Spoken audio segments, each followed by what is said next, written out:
Welcome to the Wild Nova podcast. I'm your host, Janine O'Brien. Join me as we explore holistic health for your body, mind, and spirit through inspiring interviews with experts and seekers. It's all about a balanced and fulfilling life. So let's dive in. For this week's episode, I wanted to welcome on one of my amazing friends. Her name is Myra, and she is just an incredible wealth of knowledge when it comes to human design and astrology and herbs and everything. It is absolutely inspiring. So please join me in welcoming Myra to the Wild Nova podcast.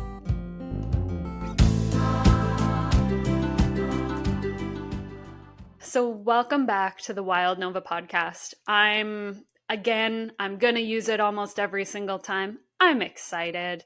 I have my lovely, beautiful Myra here. The funny part about this episode is we are re-recording the episode the day before it comes out because I bring things down to the wire. We originally recorded this a couple weeks ago and it was beautiful and amazing and didn't work. I was working with a new program and there was no audio for the recording. So Myra lovingly let me take up some more of her time again. Basically, I really wanted to kind of jump a bit into astrology, and other than explaining all of what astrology was, I wanted to bring Myra on for my birthday episode. So when this is released, it's my birthday, or for me and my crazy friends, we call it your solar return. So Myra, explain what on earth a solar return actually is. Sure. First, thank you for having me here again. I would love to do that. So, solar return. When each of us was born, we were born with certain placement of the sun. So, all planets in the sky were placed in certain areas, and we call those degrees, right? So, when you was born, you have your sun in how many degrees of Aquarius? Let's see. I'm going to use my phone. I feel like I'm like right in the middle. Yeah, it's we always round up, so it's 12 degrees. 12 degrees of Aquarius. But for solar return, we actually need both degree and minutes. So for you, it's going to be 11 degrees and 18 minutes. So you was born with that placement of the sun. So each year, when the real sun in the sky, transit sun, gets to that degree, to that point, to that degree and minute, that exact moment when the transit sun conjunct comes to your natal placement, that's solar return. That's what we call birthday. That's awesome. That's great. So I know when I was born, my big three that everybody goes off of is my sun was Aquarius, my rising is a Sagittarius, and my moon is in Aries. So with the solar return charts that people do, I find it really interesting because your rising sign and your moon sign actually can change for the year. So yes. What am I going to be this year? Who am I? Everything changes except for the sun. And let me quickly open this chart for your solar return for this year. So your ascendant is for sure Pisces. Oh. Let's see. So that means that this year, as always, probably, you might dedicate some time to self-exploration and to finding answers to all those mystical questions and like really important self-discovery questions. Also, you might tend to spend some time being alone. Solitude is really important. And it might be just a year of self-growth, self-development. You need to be really mindful of the time that you spend out in the world with other people, and also taking time for yourself, taking care of yourself, because it's going to be really important. This year is going to be social for you, but Yeah. please, please, please don't forget about your own needs and time for yourself. So the moon is going to be in Libra, and here in solar return chart, we not necessarily look at um, what sign it's gonna be. We work more with houses, and for Mhm. you, actually, it's almost the same for you in your case, because it's going to be seventh solar return house, and it's about relationships with other people. So this year is going to be, again, as I mentioned, social year, Mhm. and most probably your biggest emotions and memories, something that you will remember from this year, will be connected with the seventh house. And seventh house is our one-on-one relationships with others. It might be your partner, it might be your customers, it might be any other person that you interact one-on-one. Yeah. I always find it so interesting. I like with the Aries moon, I'm very um how would I say that? My fires internally ignite quite quickly and quite robustly. Like, let's go with that with my emotions. I love So that. having like that Libra in there this year sounds kind of nice and like balanced almost, which is kind of peaceful. Yes and no.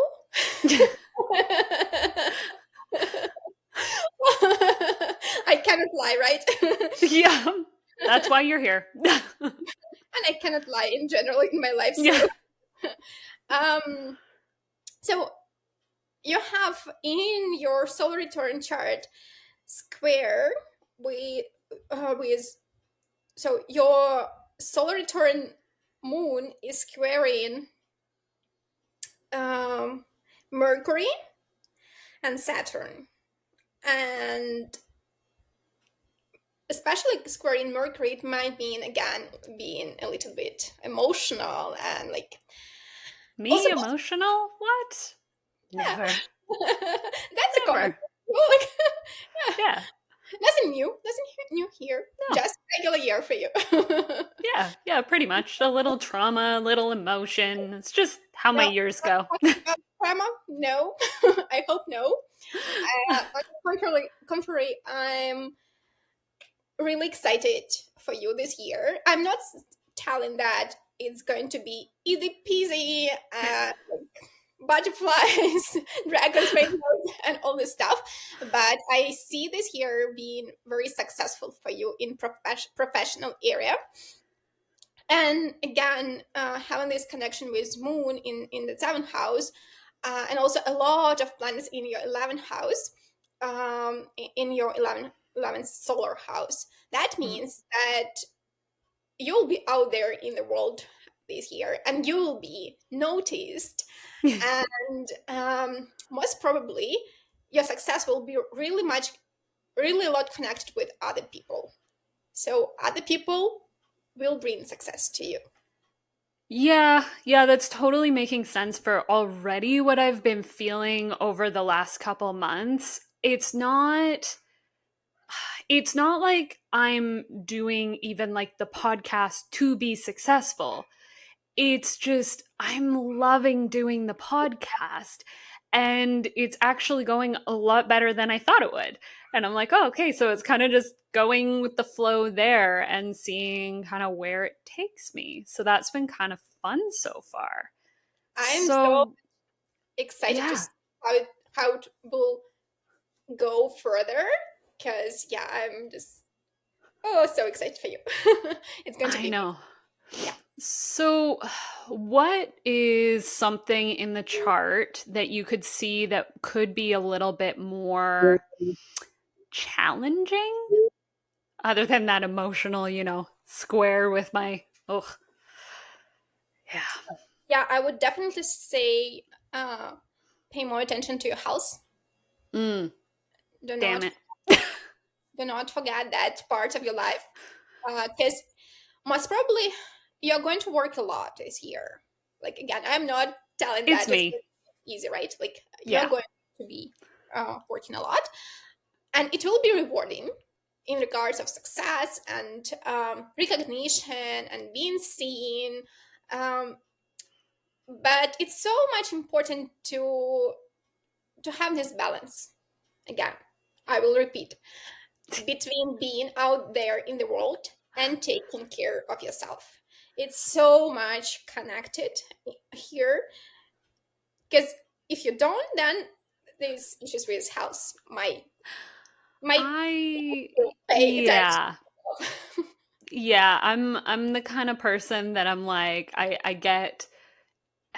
I work on, myself, and I get to a level state of being kind of thing. And then I have a little bit of energy and I have these ideas, and then I run with all of these ideas and I work 12-hour days and I'm running all over the place and I'm loving what I'm doing. Um, and then I crash really hard for about a week. And I'm like, Janine, all you needed to do is remember balance the whole time. And yeah, I could see that coming up really strongly this year for sure. Especially because, again, it will be the first year that I get to fully work for myself. And so it's like I have nobody to like stop me from clocking in on off hours anymore. It's like 9 o'clock last night. I had a couple ideas for something and I started like writing them down. I'm like, Janine, stop it.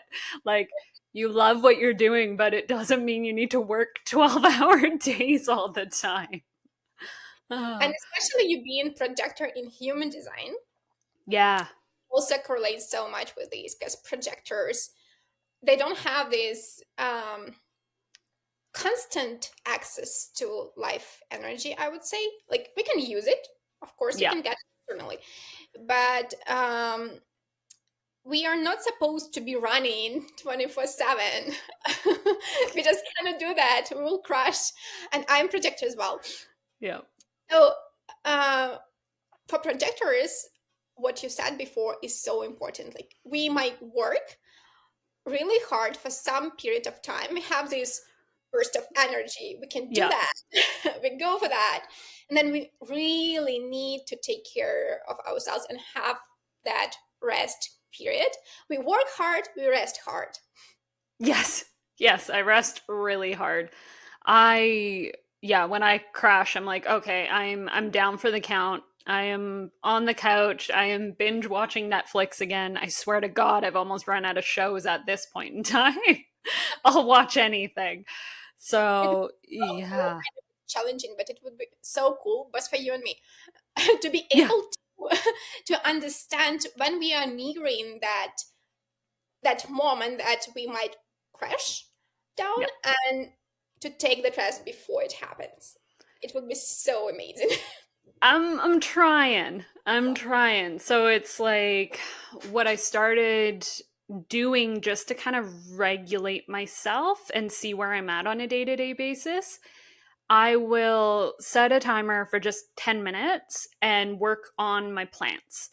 And I find the days where I'm starting to get lower energy and I'm getting closer to that crash period, I will avoid it or only do it for the like 10 minutes. But the times where I'm really energized, all of a sudden 10 minutes turns into 2 hours and I've repotted half of the things and all of that. So I'm like, okay, it's almost like my little daily scale. It's like yeah, for about a week, I was completely avoiding them. And I'm like, okay, come on. Like, I let's can just, feel you. This week was so intense. Again, both for you and me, because we have yeah. quite similar charts in some. Yeah.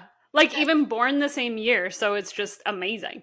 That's because we are born in the same year. We have almost the same placements of social and outer planets. Mm. For example, for Saturn. And right now, both for you and me, this transit is happening when Mars is Yep. standing on our Saturn. And for me personally, this is one of the most challenging transits from all.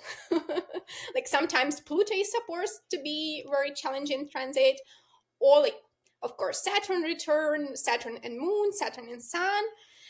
But Saturn and Mars just drains all the energy.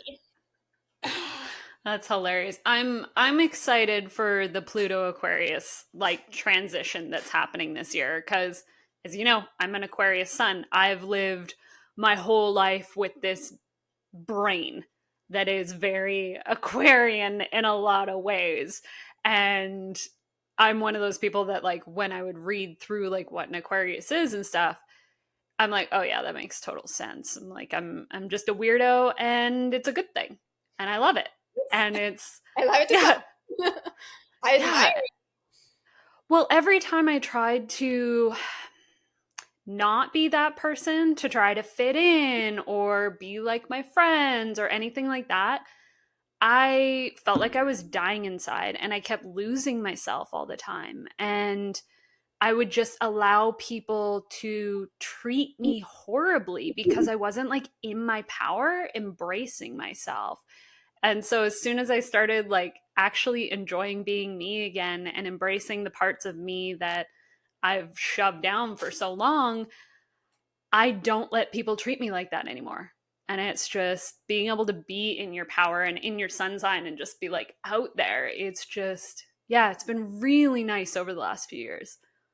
and it's the biggest gift we can do to the world as well. Like oftentimes people ask, what is my purpose, what I'm here supposed to be doing, like how I Yes. can serve the world. Just be you, be authentic you. That's the purpose of each of us. So Yeah, stop living for everybody else. Like it's so important, and speak up and share your stories. yeah, absolutely. It's, but it sounds so simple, right? Just be you, just be you. That is one of the hardest things to do though, which is so ridiculous because we are taught so young to go with everybody else, to do everything your class does and to do the exact same work and get the exact same grades and like everything needs to be perfect on point. And oh, if you're over energized as a kid, oh, you need to be calmer like Susie, or you need to be like more, I don't know, vocal or anything like that. They constantly are telling you where you're failing in life instead of showing you all of the amazing things that you are doing. And it was like, I just remember all the things I was bad at in school that I always felt like I was failing. And I actually found my old report cards from like elementary and middle school, and I went through all of them. And for somebody who was so afraid of speaking in front of people and being dramatic and fun and all of that and being seen, I thought I always was like really bad and failed like drama, but Mhm. I aced drama. And I was like, I don't know how. Like, I remember it, I don't know, just not being good. It's like, oh, okay. I had no idea. As soon as I started like using my voice more, I'm like, right, I can do this. It's It's, like, yeah, it's so interesting, right? How we live in our own reality. Like we are the story that yeah, we tell. It's not necessarily what other people see and how how we really behave in the outer world. It just our perception of ourselves, and it influences our life so greatly. So I'm so happy for you that you was able to find it out. And well, it's so funny because even like just this year, what I realize is, you know me, I will talk for hours. If you come over for coffee, we could spend like 6 hours straight plus just talking. I love getting to know people and all of that and having conversations and being really kind of awkwardly open about things a lot of the time. So then it came to thinking about how afraid I was of like public speaking. And I'm like, I will talk to a stranger about anything. but why do I have a problem telling many strangers? And I was like, well, it's pretty much the same thing. Like it really is. So trying to reframe that in my head a little bit. Well, I would add here from the point of view of human design, because you're a Mm-hmm. projector. Um, Projectors here are, they're here to be seen, and they're here to share the way they see others. And we are most effective in one-on-one relationships. So that's what you're talking about, right? When it's Yeah. one person, it's so much easier for us to be focused on that person. Our aura is also like an arrow, so we focus on that person, and it's that connection is very stable. Like we see that person souls immediately, Yeah. directly, and we are able to establish this connection, and if we are asked for, we can share what we see. And when we work in group, I'm not telling that we cannot, but it might be really more challenging, because then oftentimes we don't have this focus on each and every person. We might kind Yeah. of get the energy from the group, and well, I don't want to say that it's not that effective, but for a person, for each person, it wouldn't be that effective, because it's like general information, right? That makes total sense. Like, because the way I look at people and everything, like, I see all of these coaches and stuff out right now doing this like cookie cutter, one size fits all, I can help you thing, but it's like the same information to a wide group of people. And I see everybody individual. Like there are little things with my clients that come in themes where sometimes it's like everybody seems to be working on the same thing at the same time sometimes, which is really cool to see. But the way I approach it depends on the person every single time. Because some people have a higher capacity for the low point they're at than the other person. And some people work well with water and stuff like that. So I give them little rituals, things to do that way. And some people work better with journaling or meditating or movement.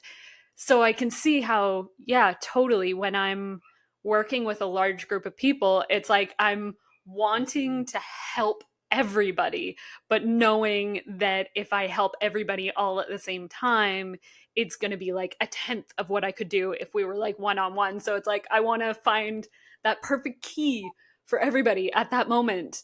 And that's probably why it's so overwhelming is I feel all that energy coming to me and I'm like, okay, the best way to like work this through for the person or anything. Yeah. Hmm. No, that makes total sense now. And I also wanted to add that it's still so important to work with a group as well, because what you Yes. mentioned while you were sharing this is that you can see this pattern that people sometimes tend to work with one and the same issue during one at the same time. So you Yeah. feel this energy, let's say group energy or collective energy, because most often that means that it's happening for all of us, not only for those people. So Mm-hmm. you can see those patterns, and it's so important to voice them, like to talk about them and to share stories. Yes, we do that when we really want to help person. We do that individually. We are amazing at Yeah. individual work, but even sharing just our story, what we see in general, is so much important, because it does bring a lot of um, support and help to other people as well. Yes, our support might be so much more effective if it's one-on-one, but even Yes. group is just amazing. Yeah. Well, yeah, like if you're doing like a solar return chart for somebody or something like that, it makes total sense being able to do that. But there are like those big transits happening like daily sometimes um, that would affect everybody. So that would be, yeah, really helpful. So getting Hmm. back to Pluto's in Aquarius, was there Yeah. something that you wanted to ask? Or I don't know. Like it's I think it almost seems like people are kind of afraid of it because, Mhm, like, Capricorn seems so structured for a mhm. lot of people. Like, it's very like organizational and stuff. Like, I appreciate that with Capricorn. Um, and Aquarius, I find it's hard because I'm trying to remember like what we talked about last time and like all of that, but then not only think about that. But like with Aquarius, you were saying last time that it's almost like it's still kind of structured, was Yeah, it? yes. Yeah. Because um, the thing with Aquarius is Aquarius comes after Capricorn. Mm, We can see in astrology that each zodiac sign has its place. So everything starts with Aries, always. Aries is like a baby. And then we go into their growing development cycle. And Capricorn oftentimes is that old, wild, wise person who has this structure in his or her mind, who has this wisdom, life wisdom, right? Like he's able to analyze information or experiences from all the previous stages and like really put all those things on the shelf. mm. And then when Aquarius comes, what Aquarius doesn't destroy everything. It uses Capricorn foundation as ground to build something new, to innovate, like to add something, to see from a new perspective. Because it almost feels like Aquarius doesn't have any fear. Like there's nothing to lose. we can we, Yep. we can innovate. Why not try doing something else, something new? So It's the always the but what if we did this? yes, And it's like it's that outside of the box thinking sometimes of like awesome. So I see that yeah, we have this and this and this set up. But what if we shifted this one thing? Would that make everything a little bit easier on us? And it's like always trying to find, honestly, the easiest way to do the same amount of work sometimes. absolutely. Yeah. You put it so beautifully that that's exactly what I wanted to tell. That Aquarius just Aquarius is able to see the whole picture, the structure. Also, Aquarius is about broader view, right? Like Aquarius is able Yeah. to see the whole picture, and then he can see that one piece that doesn't seem to work really well, and he offers to change that, and try something new. Yeah, Yeah. It's really funny sometimes having this brain that does it because even with a lot of the things in my chart, I'm really analytical with things. So if I see, I can look at a situation and like step back out of it for a second, taking all emotion out of it. Cause I know Aquarius is actually pretty good at that to a fault sometimes. The emotional detach, when it happens strong. So being able to step back, look at the whole picture, I can literally, because I'm really visual with my mental stuff a lot of the time, I can picture scenarios and like pull out certain aspects and switch them out. It's like this fun little puzzle in my head. And I'm mm, like working it out. And then I'm like, oh yeah, okay, that would work. And it's like I've worked out 7 different scenarios all in 10 seconds. And I can pretty much guess the outcome a lot of the times. It's really fun. I mm. like a puzzle. It sounds fun, and that's what we are going to do in the next quite couple of years, because Yeah. Pluto moves into into Aquarius, sorry, for 20 years. He will stay there, and that's the time to actually find these pieces that don't work and try Yeah. to shift them and change and see what works, what we want to work, like what is our goal, right? Like how we see how we see our society, where we want to live, what we want to be working. So that's what we are basically going to do in the next 20 years. And we've already started doing that. Yeah. Yeah, it kind of, my understanding is it kind of moves in and out of a sign a little bit for a couple years before. And I found when it dove into Pluto and Aquarius a few times is when like our AI chat GPTs and stuff started blowing up, and even like Bitcoin started blowing up, and all of these were a lot of those transits that were happening.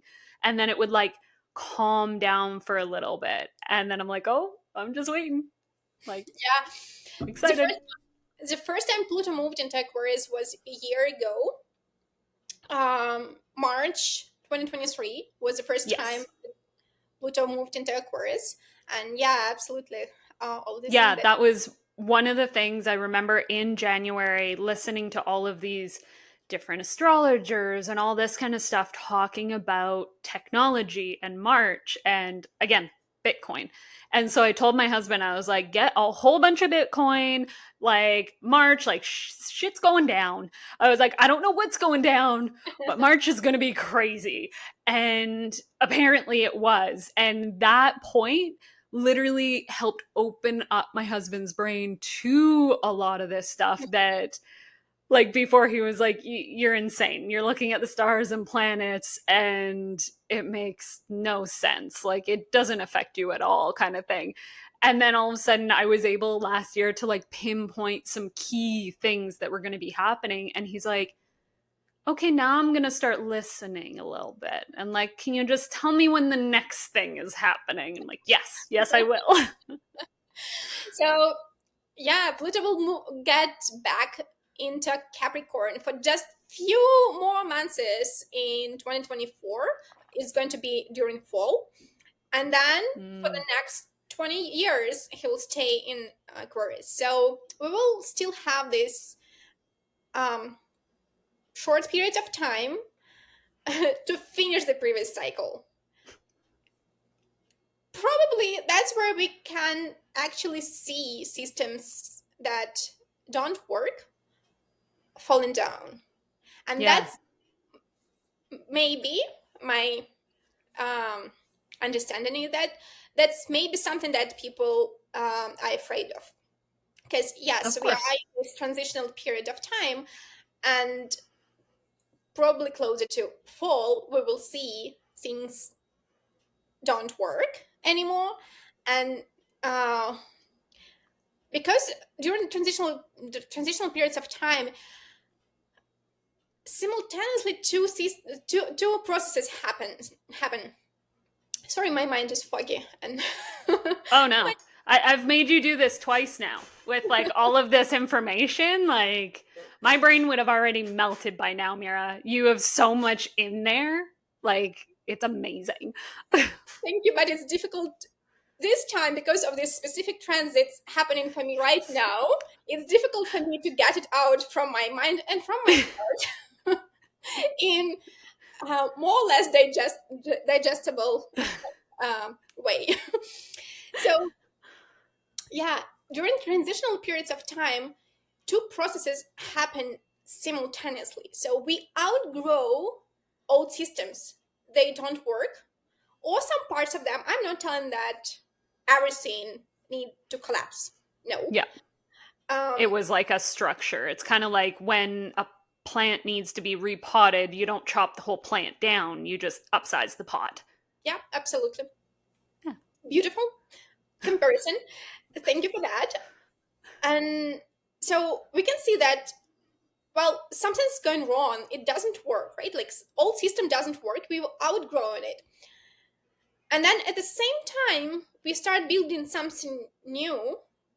So when two of these processes like collapsing of things that don't work and new things starting to grow, to appear, to be built, when they meet each other, that's not an easy period because a lot of people will tend to stick to those old systems because they Mm-hmm. seem to be stable. Like we lived with them for so many years. Why should we change something? People are terrified of change. Yeah, must me as well. Mm. Yeah, but still, we need change. We cannot evolve without change. So some might tend to stick to those old patterns, old systems, but we need to move forward. We need to build those new systems. And sometimes also, when I heard other astrologers and like just different specialists saying that, like, build new systems, what does it mean? Like, how do we do that? Do we start like, I don't know, like, okay, for example, medical system doesn't work Yeah. the way we want it. Yep. Here, anyway. Yeah, and this is one of the examples, right? So Yeah. what do I do? Do I make another clinic that work? No, I don't do that. I find ways for myself that work. For me personally, these are going to be, first of all, a holistic approach. It's not only about physical body, it's about all four, at least four bodies. And also knowing things that might help me, might support me. For me personally, those among among those things, first of all, herbs. I really love herbs. I'm Virgo sun, so that's my go to. Also crystals. I have heard of crystals. Yep. Very similar energy. But for some people, those are going to be different things, and it's okay because all of us are unique. And Yes. what we can do is to start looking for things that work for us. Okay, so when I have something's going on with my physical body, what can I do for myself? Like, what works for me? And starting from here, from our individual lives, we start to build actually the whole system, because we show an example that it's not necessarily only about physical body. Actually, physical body is a last. Yeah, Yep. it's when our body's already crying, like being very loud, shouting. So yeah, we just show all these ways, and it works the same way with other systems. Medical system was just an example. Yeah, it's really interesting for me dealing with holistic ways of doing things now because when like I never really when I was super young understood holistic literally means the whole body, like all of the layers of your body. It's understanding that when you're sick or say you have a sore back, well, what part of your back is sore? And did you fall on your back? Because that could be the reason why it's sore. But if it's just muscle tightness, why are your muscles so tight? Is it posture? Is it this? Is it your diet? Are you drinking enough water? Are you getting enough magnesium? Are you all of that? But then also looking at your emotional body for it too and understanding that, yeah, when you're stressed or even something, when you have trauma, one thing I obviously learned having trauma was you go to curl in to protect yourself. Mhm. So mentally, I'm scared and I'm worried and all of this. So I'm trying to protect my ushy gushy insides. So I curl up naturally. So that's why my back is so tight and sore because it's just that. So, by dealing with the trauma response that my brain is having, I'm able to open up to the world, which will now relieve the muscles in my back. And it's like, it's these little things. Instead of going and paying thousands of dollars in masseuse and Cairo and stuff, those are great. I like to, like, if I'm dealing with kind of a massive combo of stuff and I've really let myself go, I'll start with like a massage just to kind of loosen the muscles up. And then it's like working on my yoga and my meditation and checking in with like my journaling and the shadow work and all of that all at the same time to kind of see what body am I avoiding right now? And check, is it my spiritual body? Is it my emotional body? Is it my physical body? Like, what am I keeping on my back? Sometimes it's like that emotional backpack. It's like, are you willing to like release the emotional backpack and let it go? Because not all of it is your baggage. I absolutely agree. It's actually something that I'm dealing with right now as well. I've been dealing with it since I was a child. When I was in the middle school, I started to have issues with my back, scoliosis, Mm-hmm. and right now, with these beautiful transits of Saturn, Saturn is talking to me really loud for the last year and a half, and I do feel this stiffness in my back, and like it has to do also with the fact that we talked about changes. It's not easy for me to go into changes. I'm among those Mm-hmm. people who would love actually to have something stable, comfortable,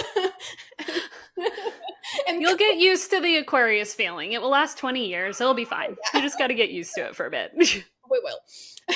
But at this moment, it doesn't feel comfortable, and so I am feeling this stiffness. Like I'm not flexible. Yeah. So yeah, that's the issue. Like I'm avoiding changes myself, and it was Yes. interesting to and it's only part of what I'm going through, but it was really interesting to find this piece and to actually analyze it and like just journal about that. Yes. Hang on 1 second. I think somebody's knocking on my door. Yeah. Okay. One of the things that you've been diving into lately as well is human design. And I know that came up in our last conversation a few times. Um, and I can't remember what it's called, but I had like a 4-1 with something. Mhm. What the heck is it? And why is it important to me? Yeah. So 4-1 is your profile. Um, in human design, if you think about our life as a play, I love this comparison. Yes. uh, then there is division in human design for all of the people into 5 types. And so those are generator, manifesting generator, manifestor, reflector, and projector. You're a projector. So Yep. projector is your role. And then we have profiles. We have 12 profiles. I will not go into details how we calculate those things, um, but it really has to do with the sun, the position of the sun, and our work here on Earth. So for you, it's 4-1. 4-1 is a very unique profile. Only 2.5% of population um, have this type of profile. And of course, then also we have all the rest of unique placements that make each of us absolutely unique. Yes. But so that profile is your costume, quite similar to in astrology. Okay. So the role you play, depending on a costume that you put on, it changes, right? It will be different. So 4-1 is very interesting because that's sometimes there are they say 2 profiles, 4-1 and 1-4 are kind of similar, and they are in between individual experience and social experience. So for people with these profiles, their purpose here is to live their authentic lives, to analyze their life, and then to bring all these insights and lessons out to the world, share with the world. Because we have quite some number of profiles that are about individual experiences. So we came here to get some individual experience. It's not egoistic. We are here, many of us, to get some individual experience. Then we have some another big group of people who came here to serve, to actually serve the world community, and they are more social and like yeah, they're more outgoing, right? And then people like you, they're here to have that individual experience but bring it out in the world. And it is a very unique and very rare and special case. And I love how it also correlates with your astrology as well, because in astrology, um, you was born during eclipse corridor. Solar eclipse happened just 5 days before you was born. The solar eclipse was on January 26th. So yeah, and people who are born during eclipse corridors, they they are special also in the way. Okay, so I don't believe that our life here is pre-fated, like that we don't have any choice, any free will, that things are just going to happen. I don't believe in that. um, I believe that we have certain points really important for us, maybe similar to a game, like we need to check in at certain point. Yeah. We need to get there. Yeah. You can wander around the world and then you have your check-in points to extend the game longer, to get more gameplay, basically. Yeah, that makes sense. So we have those check-ins points, and they're different for all of us. And we have free will how we get to that point. For people born during solar or during eclipse corridor and with profile 4-1 in human design, there might be slightly less of choice. I am not telling that it's not there. You still have choice. It's always there. But there are, let's say, there are more points on Yes. on your way where you need to check in. And it's more like you have some fixed paths in your life. From Yes. the point of view of human design, it's going to be gate 19 for you. Again, very social gate. Um, it's about your desire to belong to a group, Yep. to community. So all this relationship that you personally find important for yourself, they are vital for your life. Like, of course, we are all social beings, but for you, it's crucial to be with other people who you love and who love you. Yeah. So this theme is major for your life. So what might happen is that sometimes source or God or however you call that spirit might help us get back to that past, to those check-ins where you are supposed to go by certain events in our life. And Yep. they might be different, right? They might be not the most enjoyable at all, but they Most of them are pretty traumatic for me, so it's pretty fun. usually, unfortunately, for us as people, because we experience all these emotions, but for us as souls, I believe it's for our highest good, because Yep. these traumatic experiences, they help us go again in the proper direction to those Yeah. check-in points in your life. Because they, Yeah, my life was going, especially with like some of my big traumas. Like I didn't understand when I was younger that I had smaller traumas until only a few years ago, how much those things actually affected me. Um, so like when I had my biggest trauma a few years ago, or one of my biggest traumas, um, what was really interesting is, yeah, I can see how it would be like a fated event kind of thing. Like it seemed like there really was no, if I would have done this differently or this differently, it wouldn't have happened. Like it was very much like, okay, well, it was going to happen.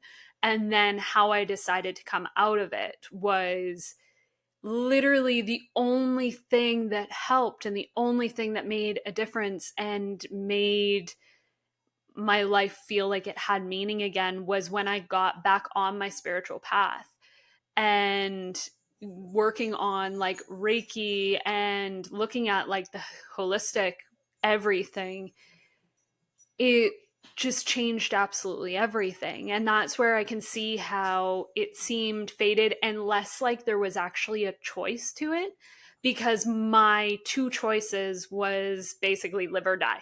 So it's like it wasn't really much of a choice for me. Like sure, I could have, I don't know, tapped out. There's multiple times in my life where I have almost died, like actually more than I realize sometimes looking at it.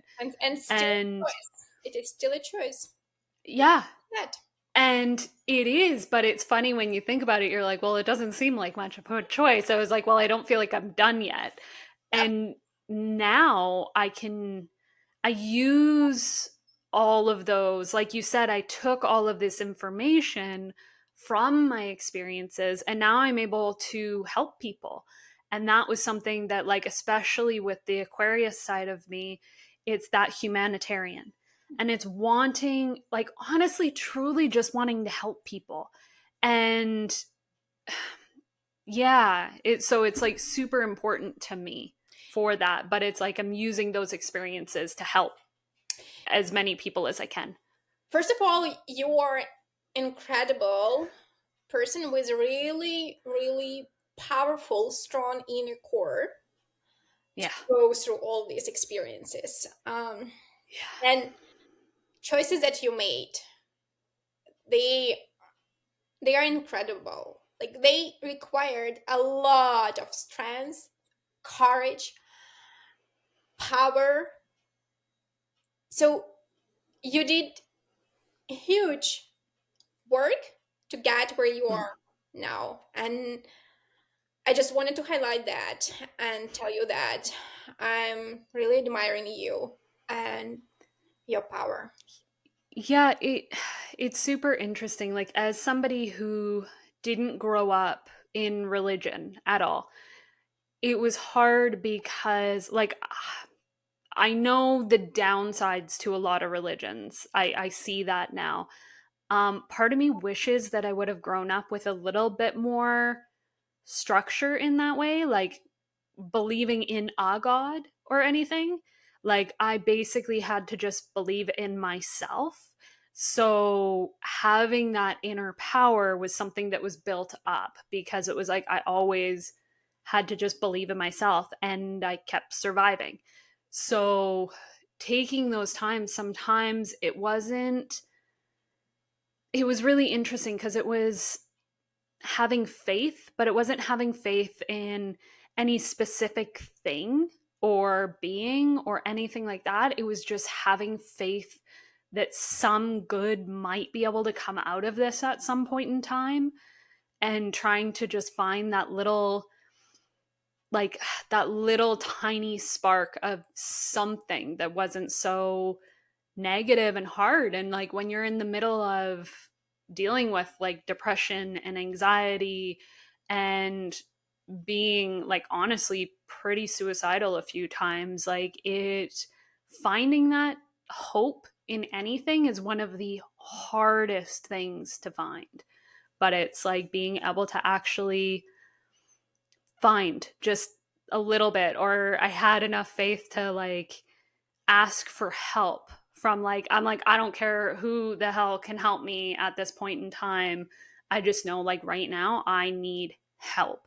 I need to not feel like I'm completely alone, and I just need some like that edge of the anxiety just taken off so that I can come back to myself and feel the real me again for a little bit.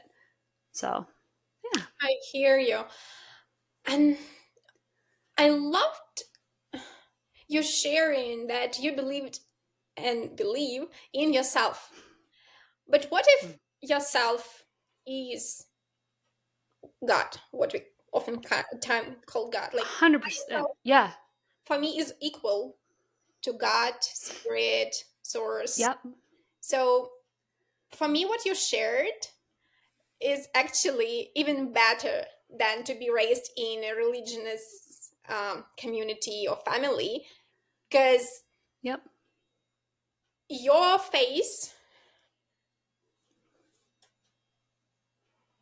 is, I don't want to say it's the same, because it's not the same. Religious has a lot of these um how you call that, down, uh, like a lot of restrictions and things that actually are not true. whereas Yes. whereas having faith in yourself, for me, is more natural, more important, and really more powerful, because you have this faith that your higher self will help, and will you will go through all of these no matter what Mhm. you're going through. And yes, it's so incredibly terrible at the moment Yeah. when we go through that, but Yep. you feel all this mess, and you still have this faith that there is a reason for that. You will cope with that, you'll go through that, and that's the most important thing. Yeah, it's kind of funny actually now. So I take trips with like Reiki and meditation and stuff because you can send distance Reiki in time, into past, into present, and into future. So what's funny now is going into a meditation and dropping into a past experience where I needed help and support, and I felt like something was there helping me and guiding me. Oh, Now going back and sending that support, it's like part of me realizes that it was me all along. It was future me, stronger versions of myself going in and holding and supporting that version of myself that really just needed something. And it wasn't all of these other beings, it was just different versions of me I helping really me. believe that's what it was. Yes, Yeah. we are so powerful when we allow this power to shine, and we Yeah. when we accept this power. So Yeah. It's just amazing. getting back Yes. to your gate 19, because it's really interesting gate, and you have full channel. So that's when two gates meet together, they form a channel. So I have this channel of 1949, and interesting thing that I find about this gate is that you feel other people um, really deeply. Mhm. Again, it's another part of projector side as well, because you're a projector, but sometimes you might feel needs of other people so intensely, and so even better than other people do, those needs that you sense. Like, you might feel that, Yeah. well, even like basic, very basic, and like real life example, you might feel that this person wants to eat, he or she is hungry, even before that person might recognize that he is hungry. And so that's a very basic example, but of course, it is the same with other more important needs, right? Higher needs. Yeah. So you're really able to guide people when they feel stuck and they don't know what they need. So your superpower is Yep. go these to those people.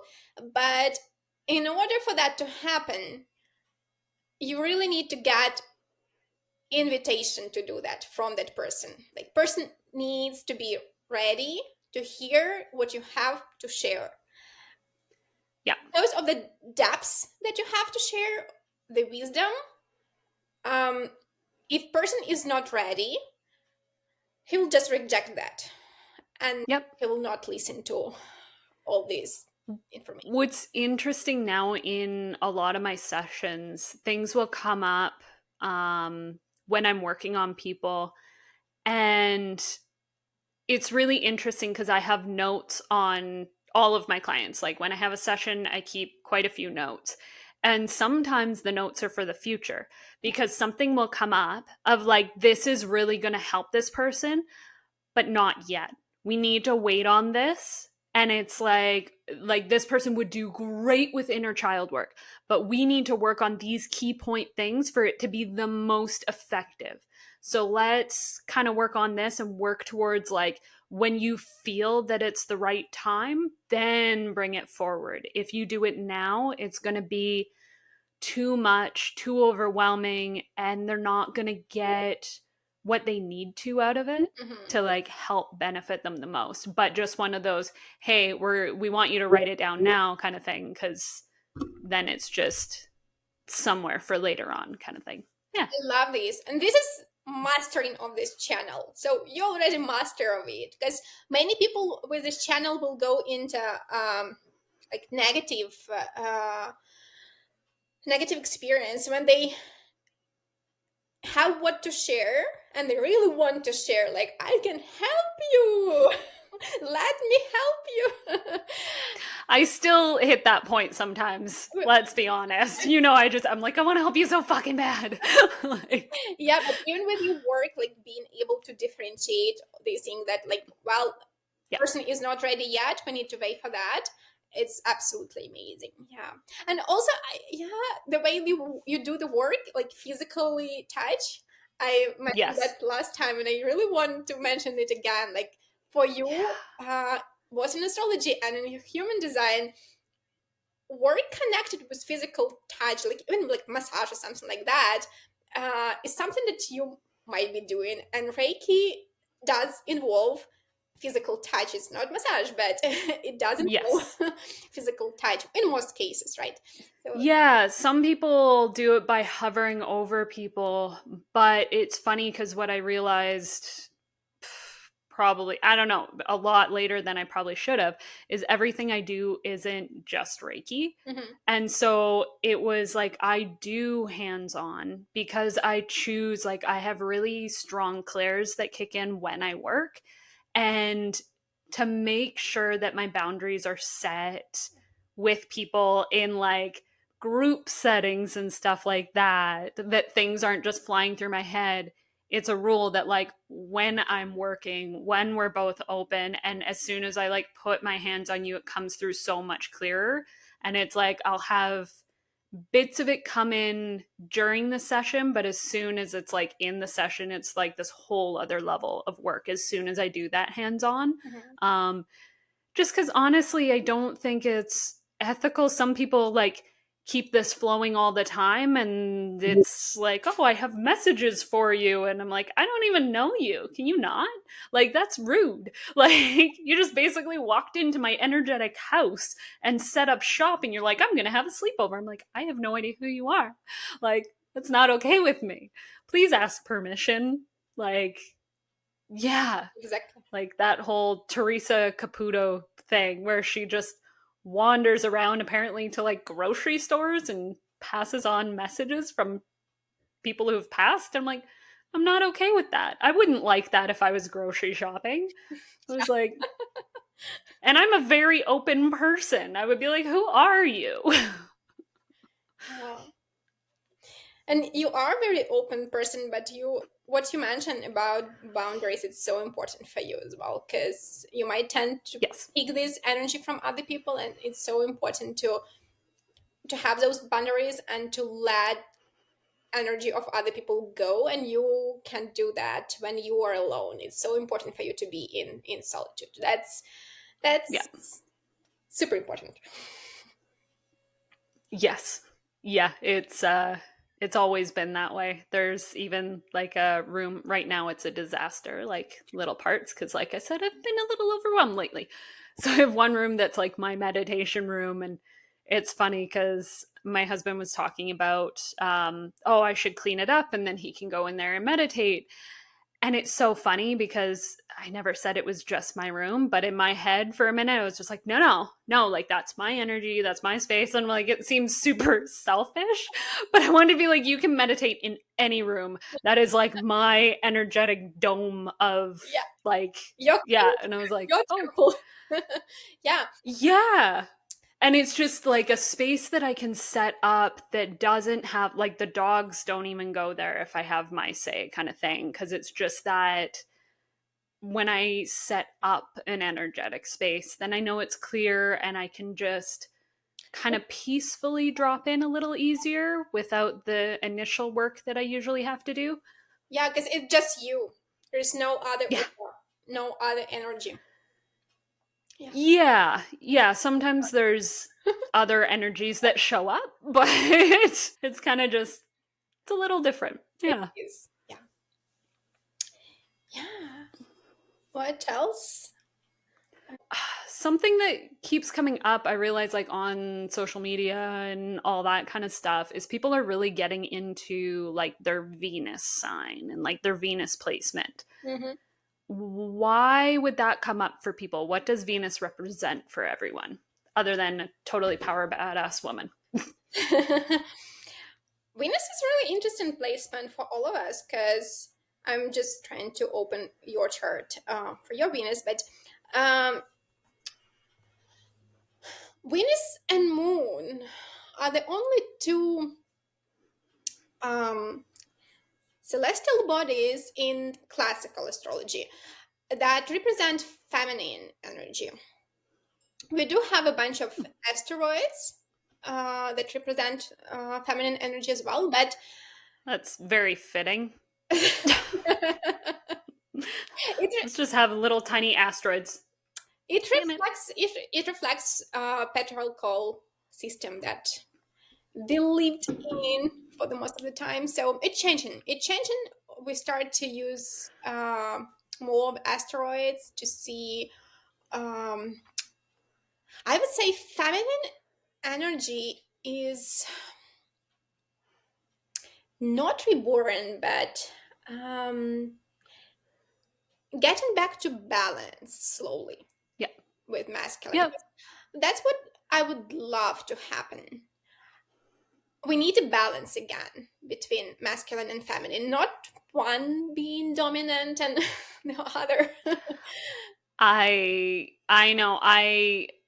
It's always been a joke with me and my husband because I'm like, I'm a feminist, but I'm not. Because I'm like, I believe that we should have equality, but sometimes I feel like we're getting a little bit out of hand with some of this stuff. Like almost anything in society, we have this black and white, this or that mentality. And it's like, how about both? And Mhm.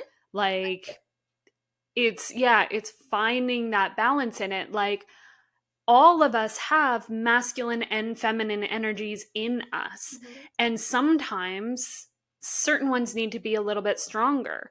Like, I love pulling in my masculine energy that I have when I'm dealing with my business and the structure of it and all of that. Like, it really helps serve me well. But then I also like then bringing in the feminine creativity and the warmth into it, and one without the other. Like, if you're just like on social media, if you're just produce, people start to pull back because they don't feel that genuine connection with you, and it feels like it's all like AI fake generated, there's no soul behind it.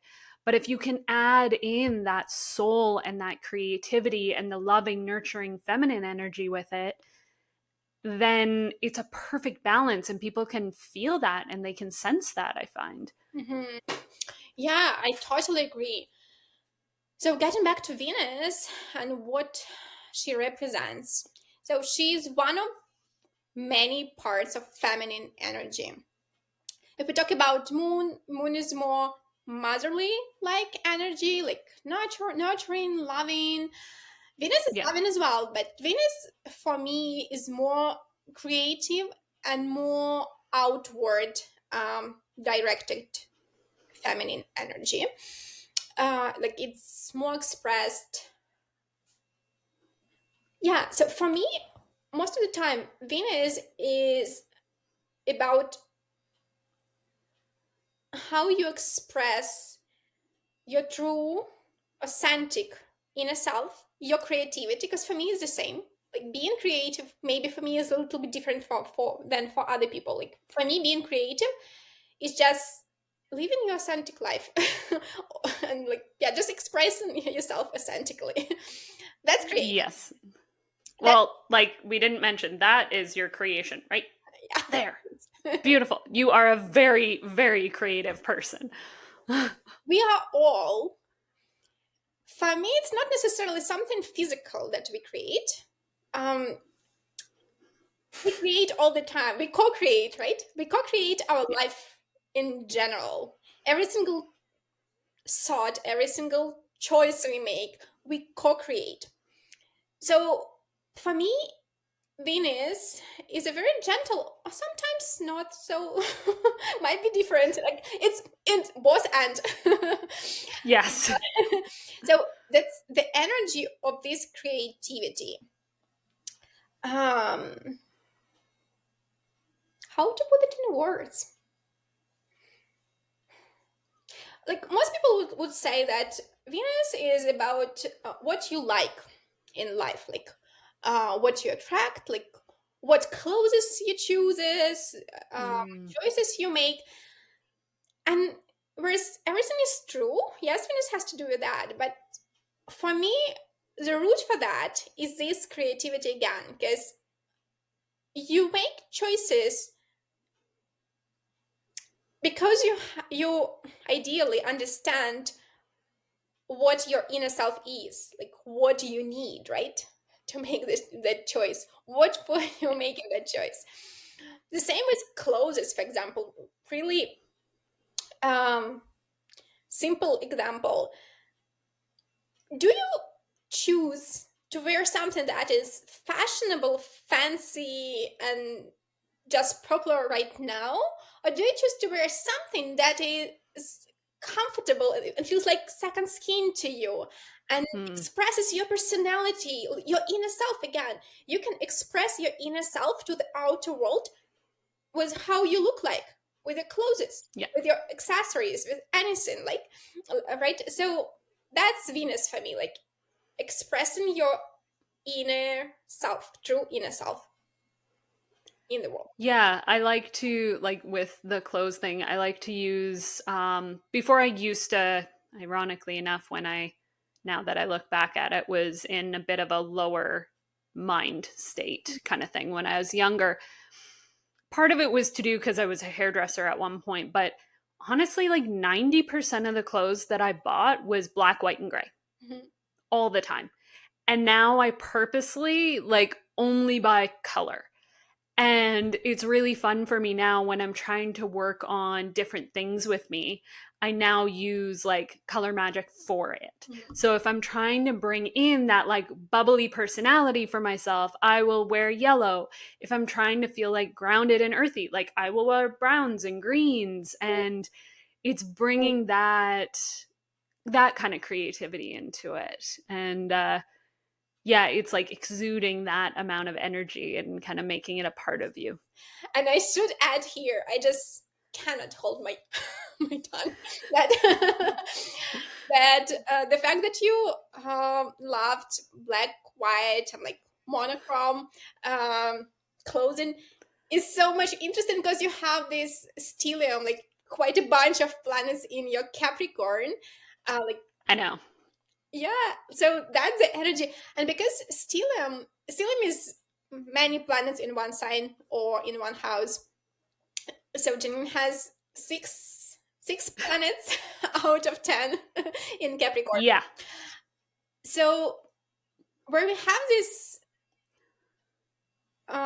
planets in one sign, that's where often our focus is, where we got drawn to. So Capricorn um, made you love black and white and monochrome.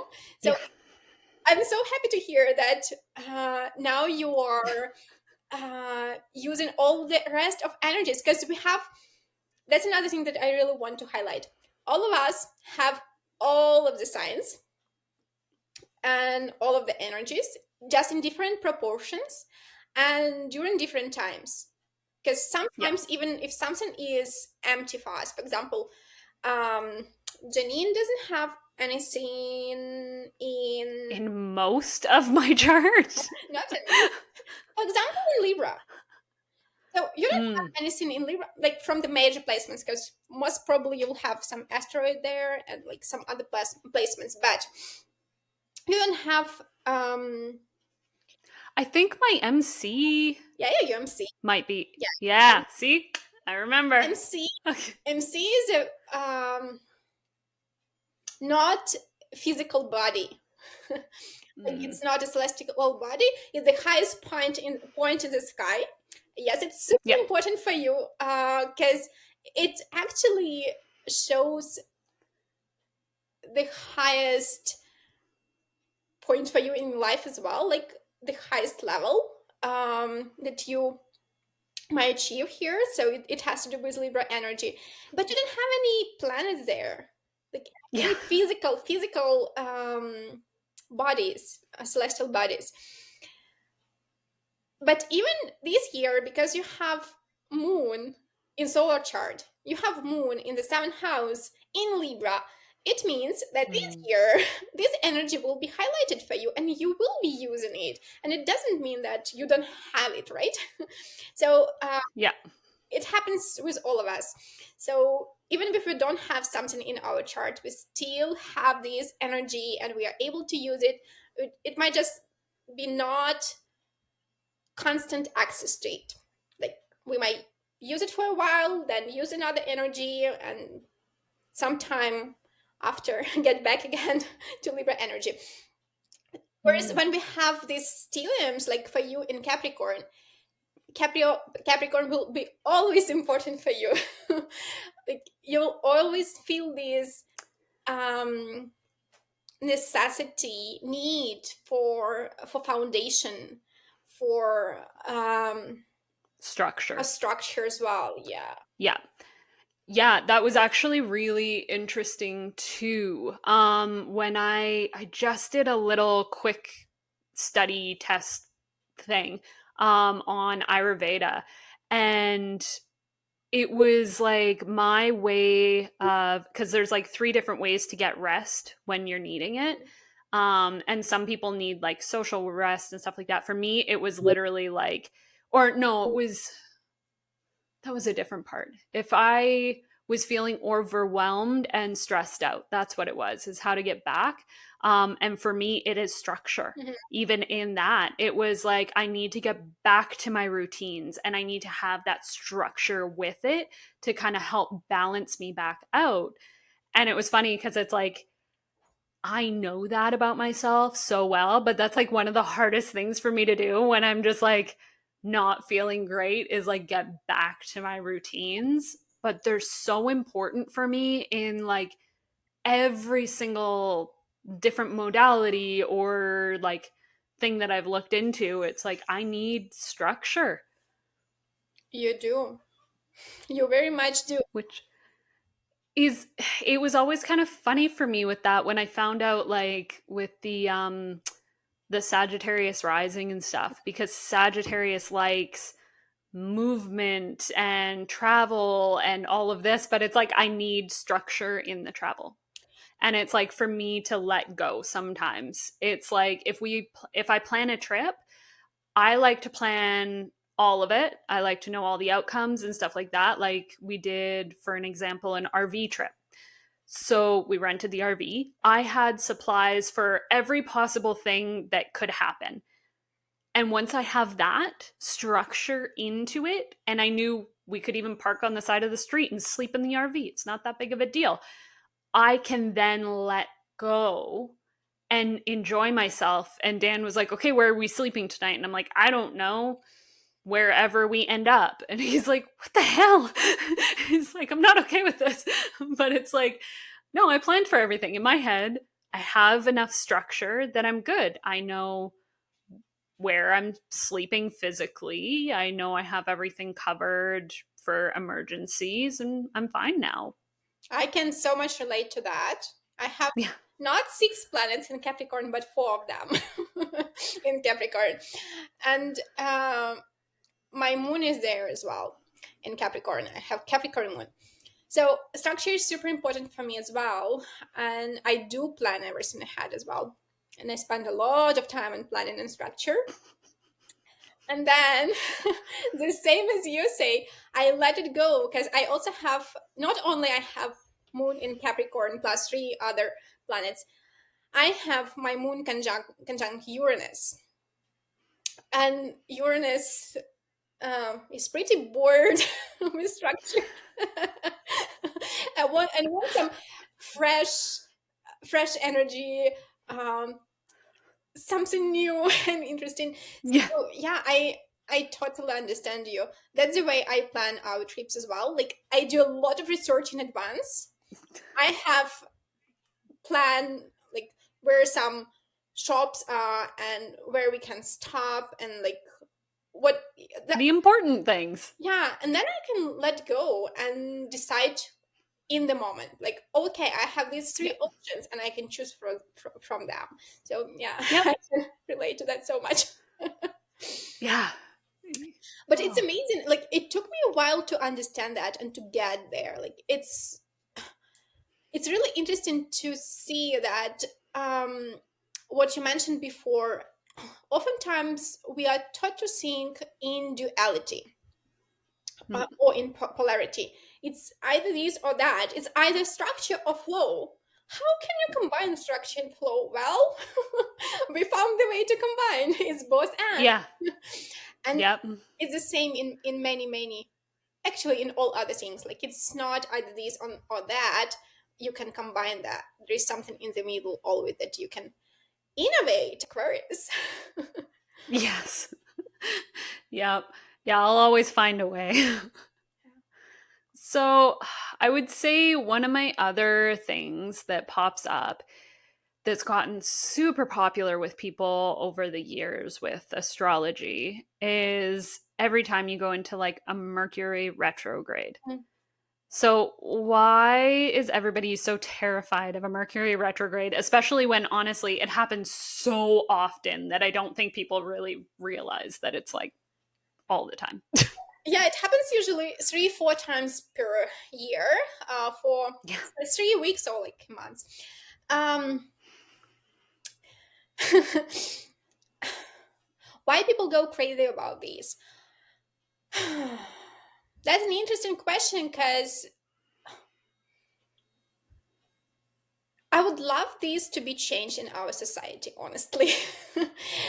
When we are shown one scene, it oftentimes gets popular and over popular. Like we get focused on that scene so much that we don't see anything else around that scene. For me, it's how it happens with Mercury retrograde. Yes, it's important period. It influences our life. What usually happens during Mercury retrograde? So it seems for us from Earth that every time we say retrograde, no matter whether it's Mercury or any other planet, that the planet moves in the other direction. Like the planet was moving straight, and then it Mhm. seems it's not reality. It just seems for us that the planet moves back. So it has to do with astronomy and the way planets move. I will not go into that, but what might happen is that we get back to the themes of that planet. So it feels metaphorically or like symbolically that our attention is being drawn back to something that already happened. So with Mercury retrograde, we might get back to something that already happened in our life. Like we might have to deal with a relationship that we thought that already finished, but then suddenly that person again appears in our life.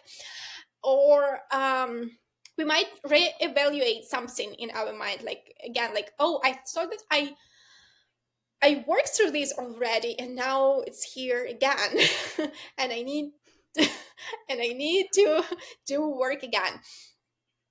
So yes, it has this influence, and oftentimes also, yes, it has to do with appliances, because Mercury rules all these things. So and vehicles as well. Like, yeah, we need to be more careful. Yeah, electronics for me is massive. That I'm like, I don't know what it is. I know part of it's me, but it's only, I think, partially because my Mercury's in Capricorn, it's only ever electronics at work. Interesting. Yeah, it's been really fun.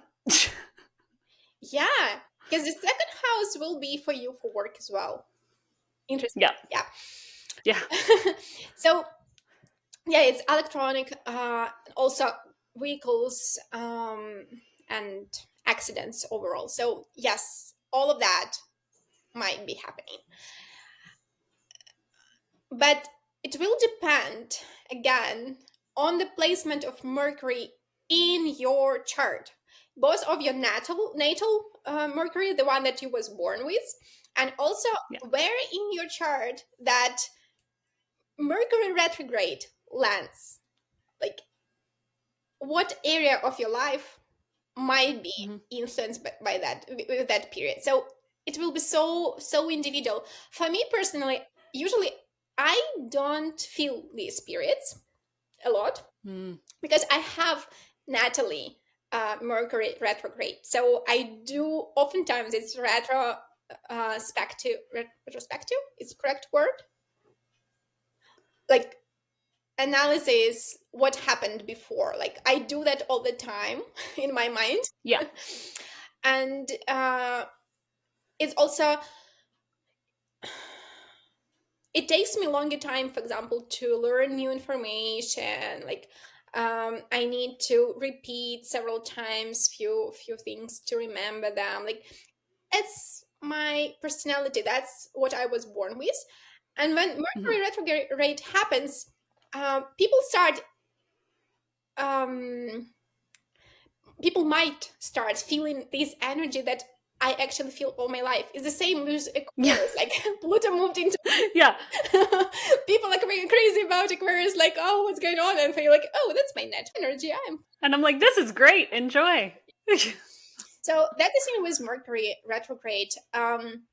It does has influence, but it has individual influence, and I wouldn't pay that much attention, because it's always a mix. Like, we have other placements, we have other planets doing something at that same period of time, so it's always a complex analysis.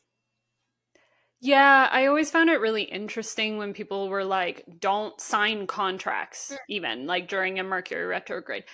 And it's like reframing things because sometimes we have to. Yep. Like sometimes you have a 2-day period to sign this contract, otherwise it's gone and you're going to lose out. So it's making sure that you're just paying attention to what you're doing. Same as when you're driving a car or doing any of that. Pay attention to what you're doing, read the fine print, and check in with yourself like, is this feeling right? And it's like, pay attention to that. And it's just asking you to almost like slow down a little bit and stop like rushing around all over the place. And yeah, Yeah, yeah, beautifully put into words. Yeah, thank you. I absolutely yeah, agree. yeah. Yeah, it's really funny when certain things come up and all of a sudden, like out of nowhere, almost they explode all over the internet. And you're just like, where the heck did that come from? Like when you were talking about the Venus, I just saw like earlier today, somebody was like, apparently we should all start like dressing like our Venus sign. And my first thought was like, I do not want to dress like a Capricorn. please, God, no. Yeah. Like, I did that for most of my life. I'm not going back. Even with clothes, it's not only Venus, it's again mix of other energies as well. It has to do with sun, it has to do with ascendant.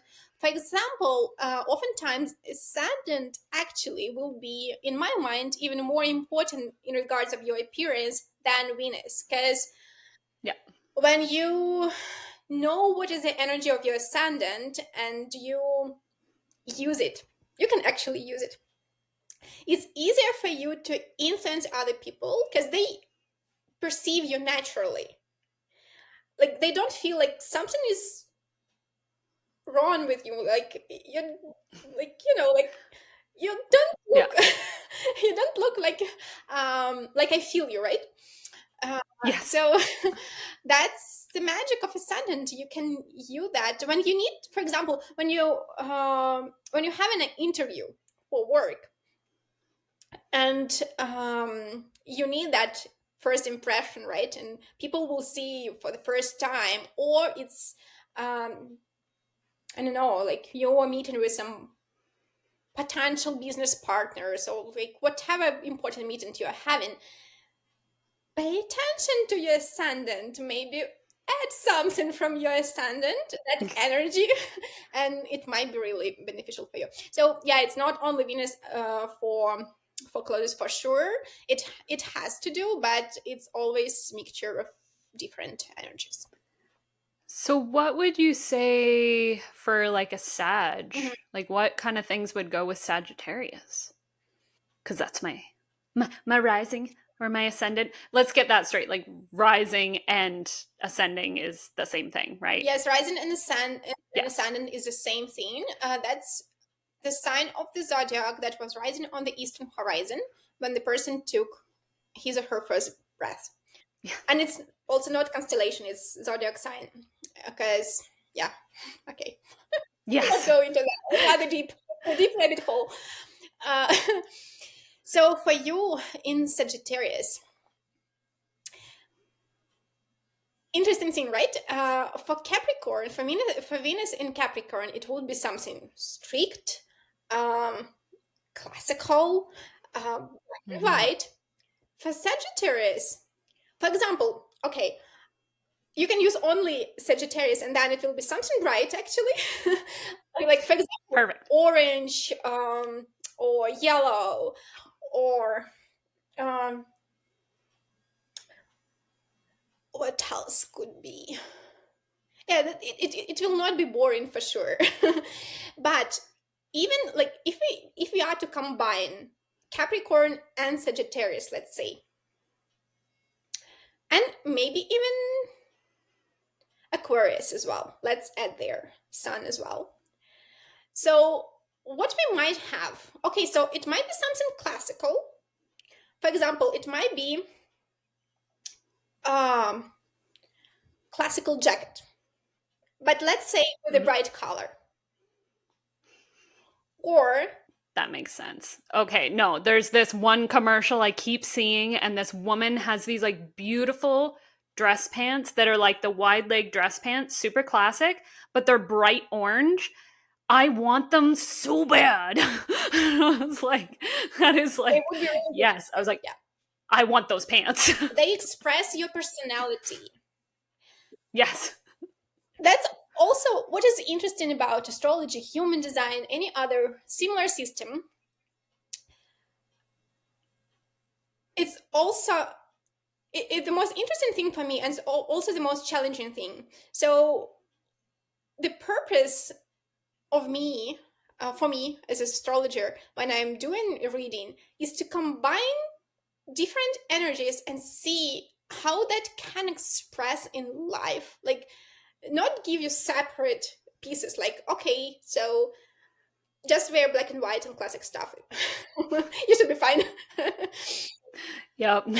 But we see all these additional pieces that adds to your energy, and that's oftentimes a challenge to combine everything because that's your personality and it's very unique. And um, our expression, outer expression is also very unique. So, okay, another piece talking about appearance and clothes. So it might be again something classical, for example, or black. Let's say black or white shirt, but you can use some really bright and unusual accessory, and then it adds as well either Sag energy or Aquarius energy, and it's a beautiful combination as well. So, what I just realized as we were talking is that, and it literally switched at the exact same time. So, when I always wore like black, white, gray, I always had my hair dyed a crazy color. Yep. Always. Like, it was never like, this is my natural color. And growing up, you never would see my natural color unless it was my regrowth. But as soon as I started dressing more colorfully, my hair went to the natural color and it kind of went subtle, which is really funny. I was still finding a way to bring that brightness out in the accessory, but the easiest accessory for me was my hair. So now you're That's hilarious. Capricorn. Yeah. Yeah, exactly. Natural. That's Yep.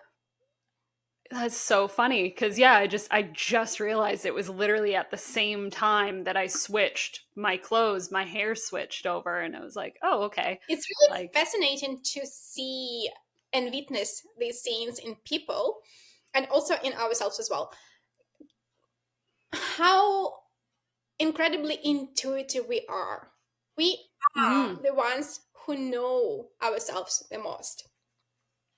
It's just the permission for that we might not give ourselves to really express our true self, right? Like we know who we are, but we Yes. might hide, or we might because of some fears or like negative patterns or whatever, we might suppress ourselves, but we know. And sometimes when we think that we don't know, it might happen as well, again because of their conditioning that we go through in our life. What I see, for example, in an astrology or human design, it's just a tool that helps you get back to yourself. It's not putting Yes. labels or masks. It sometimes might seem that like, oh, okay, so I am Aquarius Sun. Hmm, I need to be very rebellious and not object to anything. I don't need to be. It just comes naturally, all right? Aries moon as well. Yes. Yes. And the Sag adds just a little spark in there too. Yeah. Can't help myself. So we don't put those labels actually. We just finding those Mm. pieces of ourselves that we might forget sometimes.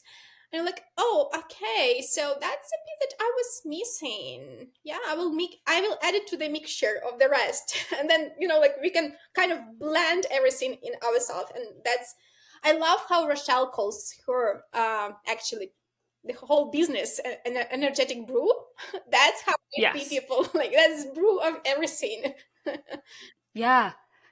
And it's what I love doing is because some people will go through like their horoscopes and stuff like that and look at like the week ahead or the month ahead and all of this and like structure their life with that almost to make it easier. And sometimes it does, where it's like it's showing you where it's easier to go with the flow and where you might have a little bit more of a wall that you're up against energetically.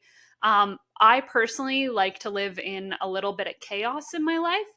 I like to just go with the flow and then look back at like the week or even like the month or a big event in my life and go, okay, what was going on?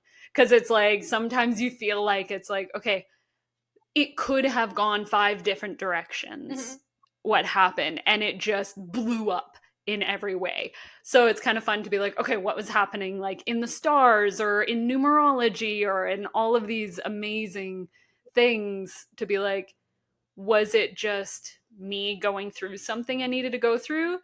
But it's really cool when all of a sudden the planets and everything align and you're like, oh, that's why that probably like gave it some more oomph. Like, it didn't cause it to happen, but it gave it a little extra, like, power to it. Yeah, I feel it the same way. Like, I don't think that it causes something to happen. Most of the time I see all transits as potential. Like, we have this energy that might happen, like might express in our life. And even with zodiac signs, so 12 zodiac signs, they're all about archetypes, right? Like, it's a very broad energy. You cannot say that, what do we take, like, for example, Gemini is only about communication, being really easygoing and careless almost, right? And like things like that. And that's the only energy. No, it's huge, broad um, thing that can be expressed in so many different ways. And then when we see some transits happening, usually it's actually really difficult to narrow it down to something specific because of this broadness that each energy has. So Yeah. I love to think about this as archetypes. Like, okay, so I'm not thinking that, well, if I have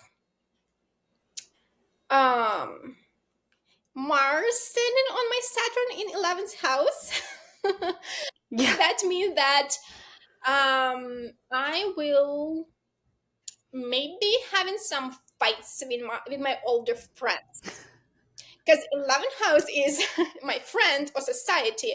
Saturn is about elders, and or maybe like family, but in 11th house, most probably elders.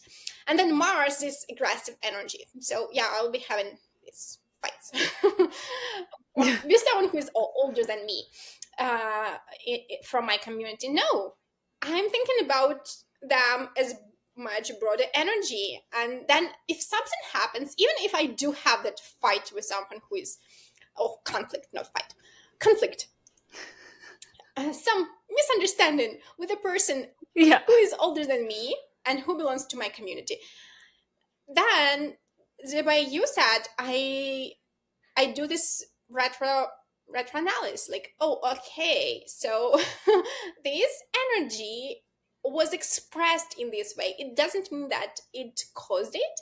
It just Yeah. was expressed like that. I hope it makes sense. Mhm. Yeah.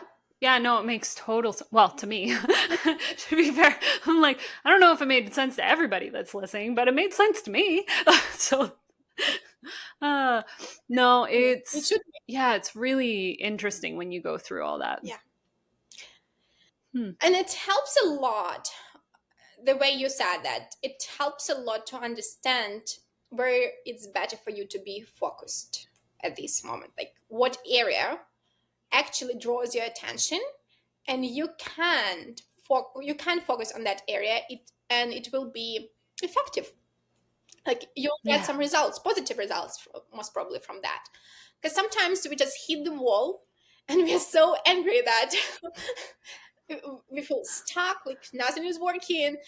Well, it's not supposed to work at this period of time. There are other issues Yeah. that ask for your attention, and that's why it's happening like this.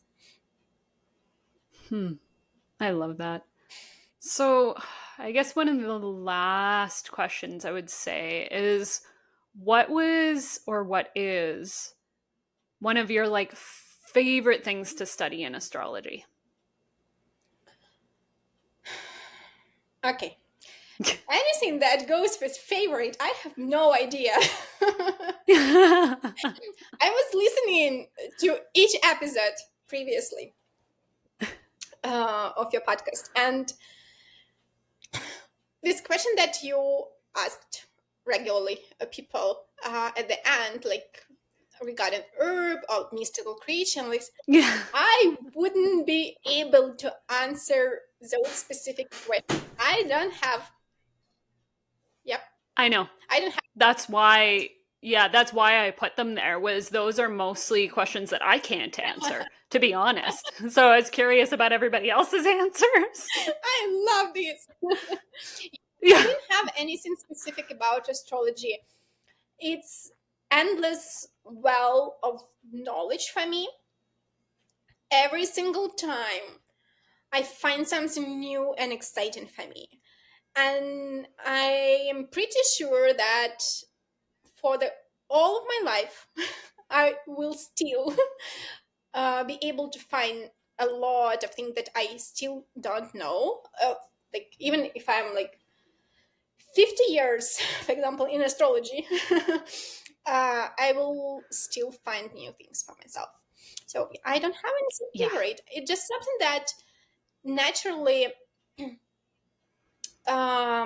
is interesting for me, and I can see its practical value that is really important for me. I'm Virgo sun, and things being practical, knowledge being applicable and helpful is super important for me. So that's why astrology, human design, really lands great for me. Well, and it's funny, like with astrology too, like you think you can learn pretty much all of it, which it's a lot. And then you realize that there's like three or four different types of astrology, because like you have your whole sign, you also have like tropical astrology, and it's just, it's so complicated. There are more than three or four Yeah. astrology. There are like 20 plus different types, like natal astrology, predictive astrology, mundane astrology, that Mm, is regarding states or the world, and medical yeah. astrology, ancestral astrology, like so many of them. But then also what you said, that's another subdivision. There are different types of house systems, Mm. and again, there are more than 20 of them for sure. Like, yeah, it's wild. It's just hilarious because it's like, what I like though is kind of when you start learning about some of them, you're like, oh, I can totally see where they're coming from with this. It's not like some of them, I don't know, like everything. You're going to have the good and the bad with all of them, kind of. I was so mad when I started studying astrology, and I realized that there are all these different house systems. And I was trying, like, I asked every single teacher I was able to ask. I asked this one question, like, why do you work with this specific house system? Yep. Why it is better than the rest? Mhm. And I wasn't able to get any any answer that will be satisfactory for me, because what Yeah. said in most cases was it just works for me. It works for them, I hate that answer so much. Or it just is. I'm like, no, give me a reason. but it's truly how it works in astrology, I believe, because Yeah. I see astrologers as interpreters of the star language. And actually, it doesn't matter what type of house system you use. Because even if you take sidereal astrology, where, for example, you're going to be um, Capricorn Sun and Pisces Moon, how about that? And like usually the difference is in one sign. So also Scorpio rising for you. Ugh. Okay, I do enjoy my Scorpios though. That would be Yes. kind of So entertaining. then And I could see how that it seems energy like could come up personally in me. astrology is But working I think with part of that too absolutely. is I like it because Oops. of the Aries moon. I kind of like appreciate that like fieriness that a Scorpio can have. But yeah, I enjoy it. All right, we are back. We had minor technical difficulties. A few. On my side. But we got Yeah. it working again. So that's what is important.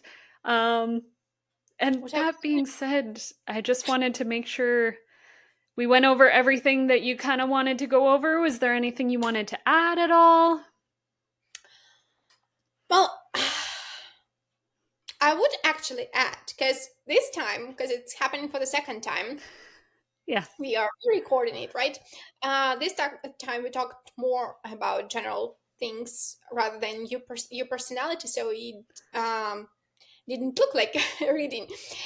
But I would really love to do a brief summary about your natal chart, so Yeah. that you share these beautiful placements and talent that you have with your followers, with people who Mm. listen, because it's your day. And yeah, I first of all, I will start with the fact that I'm really, really admiring you, because okay, so I wanted to have a look at your chart for more than a year, right? Yeah. Yeah, year and a half. So I knew some placements, basic, but I didn't know the whole information, and of course, I wasn't able to do that without your permission, right?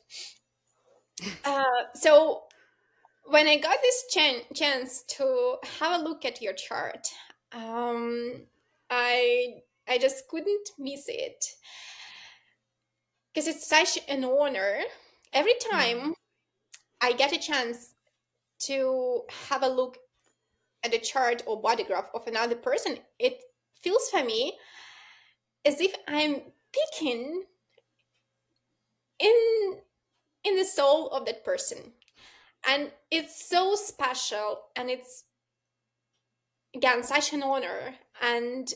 responsibility as well, um, to do this. So thank you for that. Thank you. And then second thing that I open when I open your chart, I was amazed how much work you've already done, because I've met you um, year and a half ago, almost 2 years ago already. So I know this Janine. Yes. And when I opened your chart and I saw how much tension you have with your moon, for example, like your moon communicates with almost every planet, and most of those aspects are actually really tense. So when I saw that and I know you, and for example, your relationship with your mom, that is also a moon, I was amazed to see how much work you did to be who you are right now. Because I know It was how. not easy.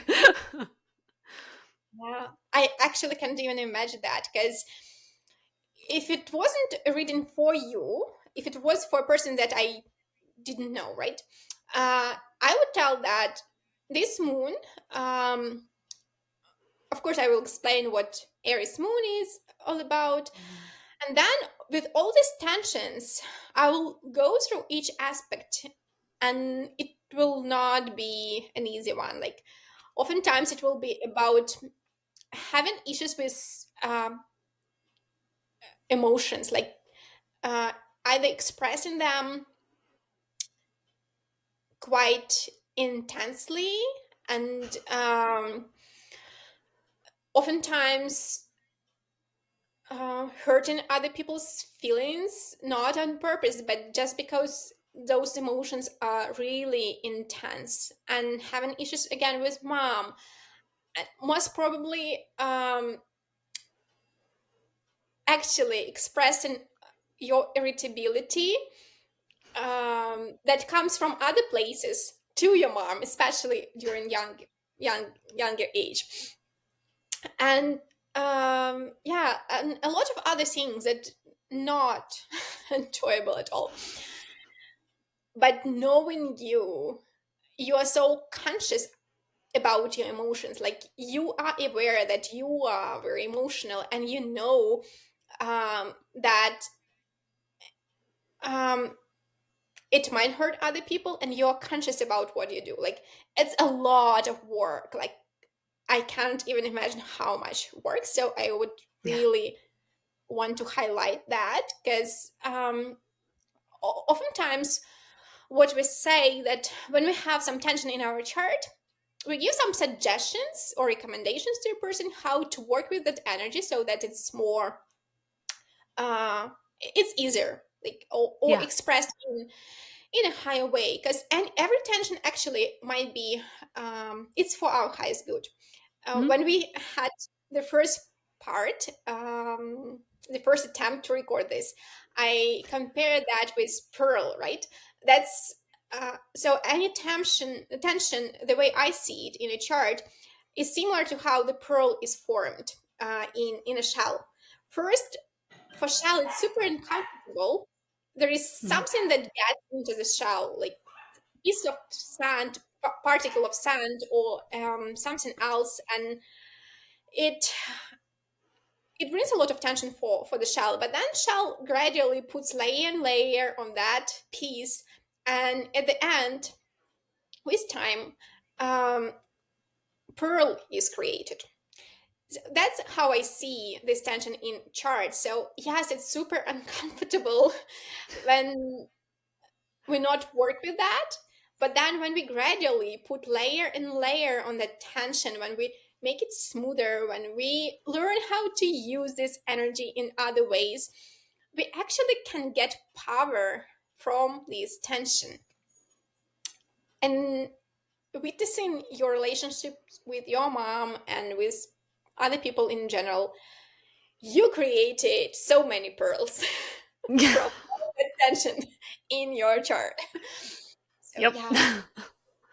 Yeah, it's really interesting because if you look at my past relationships with my friends, it was very different than what it is now. And even if you look at me as a person when it comes to dealing with emotions and anger, I'm not saying I'm perfect. I definitely still have a lot of work to do because it is, like you said, a tension point. So it is constant work. It's not believing that I'm fully perfect at any point in time, but my ability to really step back and not be so aggressive and trigger happy with anger and stuff like that in relationships and friendships and stuff is massive. And seeing how what I'm saying and what I'm doing is affecting people, Mhm. um, and understanding, because like when I was younger, I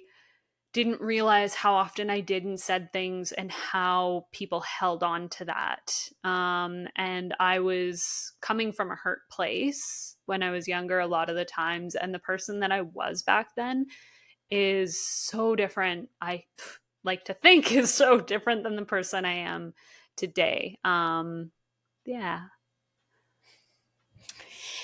Yeah, and I wanted to add what you shared about being conscious about how you influence other people, especially how your emotions might influence other people.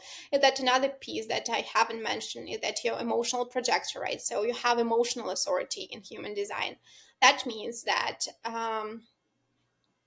you constantly 24/7 generate different emotions. Your body generates emotions all the time. And because of that, and because of the fact that emotions go in waves, we have ups and downs, ups and downs. When we go up on that emotional way, when you are up on your emotional way, you are so much able to inspire other people to share this emotion that you are feeling with other people. And when they have their emotional center open in human design, most probably they will feel it even more than you. Like, for Yeah. example, when you have happiness, then people around you might be even happier than you. Yeah. It's a beautiful gift to be able to share your emotions with other people and actually influence them with your emotions. it's a big power as well Yeah. when we use it gently and consciously. Because when you're in that low state of emotional wave, it's the same. Like when you are feeling angry, then that anger spreads as well and might be uh,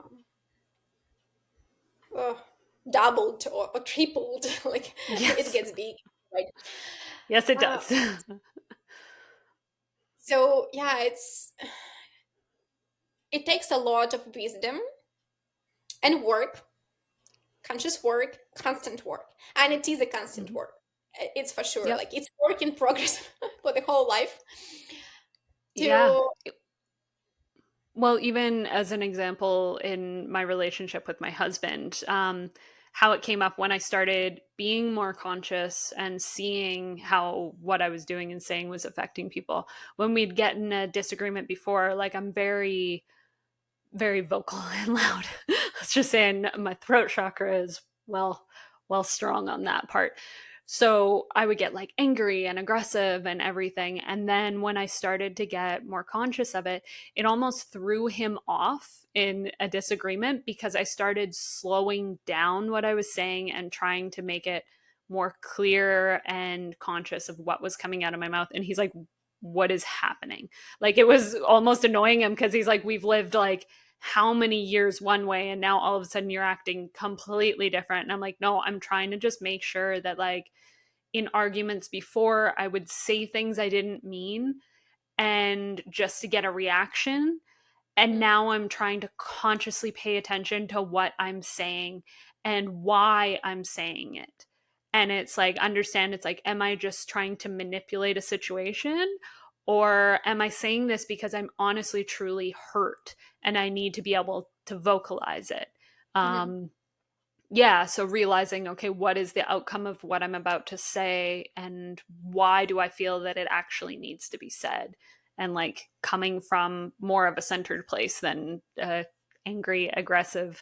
I used to just say I'm German, so I just have a really bad temper. I was like German and Irish, so I was like I'm just a ball of fire. you're a bonfire from any perspective, right? I know. Yeah, Come by it honestly. I'm surprised my hair's not red. you're a conscious bonfire. Um, I wanted to add that voice is your tool for sure. So you said that your throat is very vocal, and Mhm. your throat is your tool for sharing your identity, like for sharing your heart. And talking about Yeah, your yeah, and heart, it's something that I kind of put down for such a long time too. but you are not doing that right now. You're expressing your true self, and I am admiring that. And it Yeah. does have a lot of influence on people. I can see that, I can feel that, I have an honor to witness that, and you're influencing me a lot. I'm your biggest fan. I love it. I love how you are definitely one of those people that message me on Wednesday, "Where's my episode?" And I'm like, "I'm working on it, I swear." My Yeah, 'cause procrastination need is really high sometimes. I hear you. Because every time you share something in your episodes, even like last one when you shared about all these beautiful tools, how we can Yeah. cleanse energy, and I was like, how could I have forgotten that I haven't cleansed my house for a while? I really need to do that. So I it know. was just a reminder for me. And I also found a lot of new information for me during the episode that I'm really thankful for.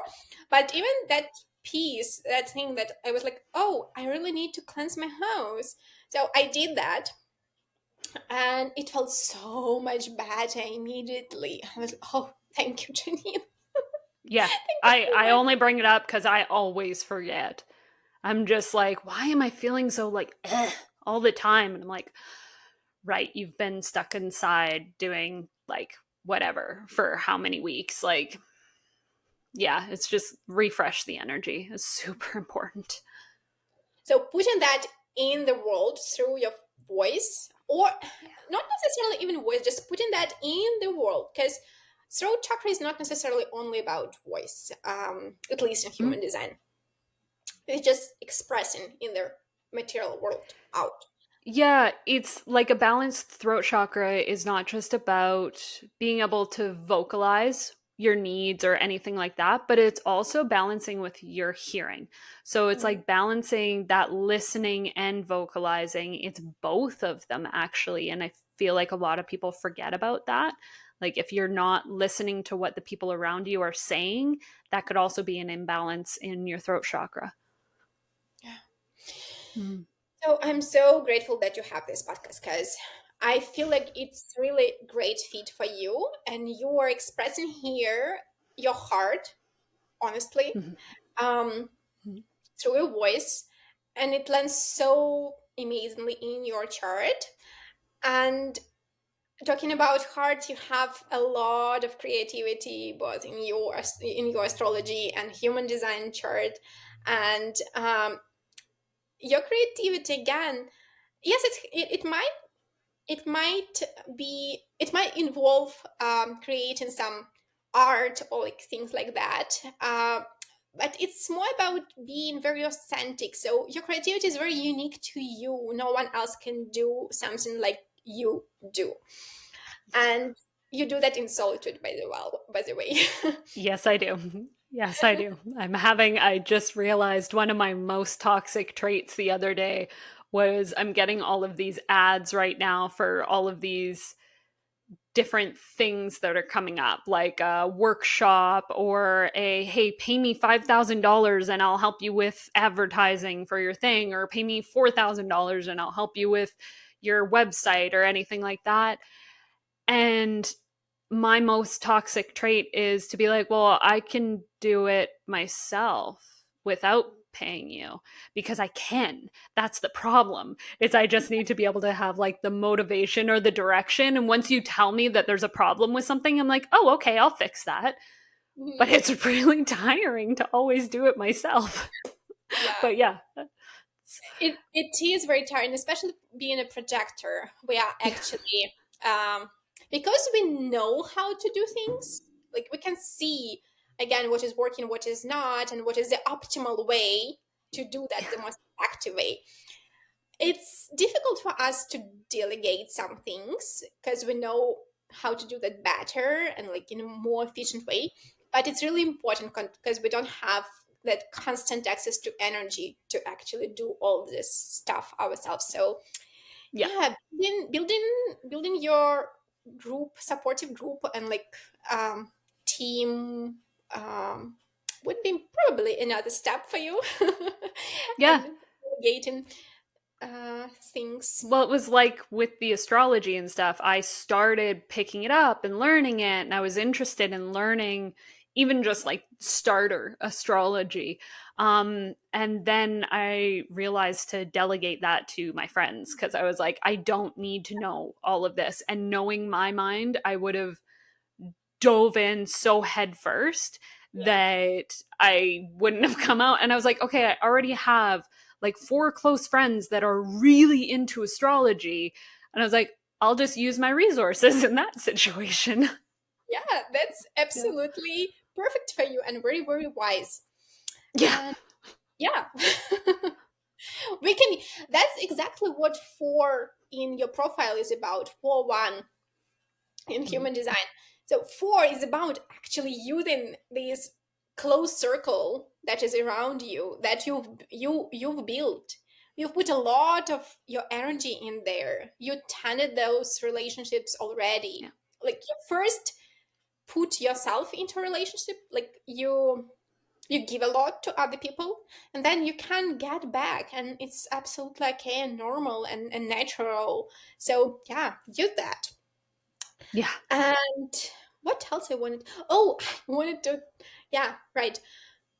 So it was four and then one. We haven't talked about one, and also about your beautiful Mercury in Capricorn, because both of them, two in profile, oh, one in profile, sorry, and Mercury in Capricorn. They about the fact that you dig deeply. So if you were to continue studying astrology, you would dig into the Yeah. atoms. And There's a reason when I did my crystal training, I went for the masters. And when I did my Reiki, I went for the masters. And when I go to things, I'm like, I'm not saying I'm a master at anything, even with the title, but it's like I want to dive deep into something. And with me, it's a lot of things. and you really do dive deep. So here's a quick note for all of you listening to us that when Janine recommends something or shares about something, there's a lot of research and knowledge behind that.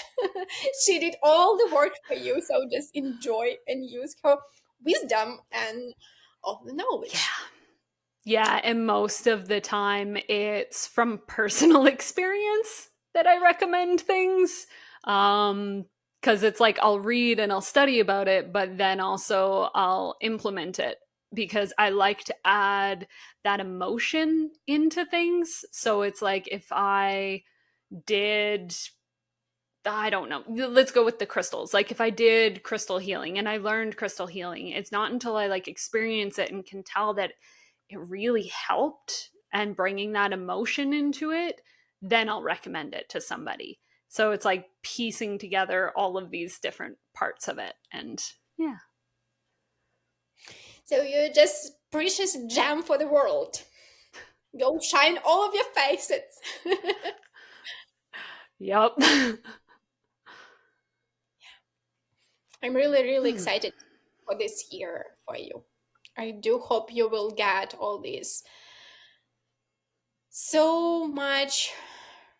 I don't want to say earned, but you're worthy of so much just because you are. Not because you did something, but you did a lot, that's for sure. But just because you Yeah. are, you are worthy for everything that you want. And I know that being seen and be able to serve others and being able to share with others and like help other people is important for you. So I do hope that this year brings everything that you want. Me too. I'm yeah, I'm looking forward to it. I know it's going to have its ups and downs and yeah, there's going to be a lot to it, but yeah, just piecing together everything over the years and finally not holding myself back because that was a big part of it. I always felt like until I did master something, I couldn't share it with people because I didn't feel almost like I was good enough. But realizing that just because I haven't mastered something doesn't mean that I don't have knowledge to give and I can't help somebody even just a little bit.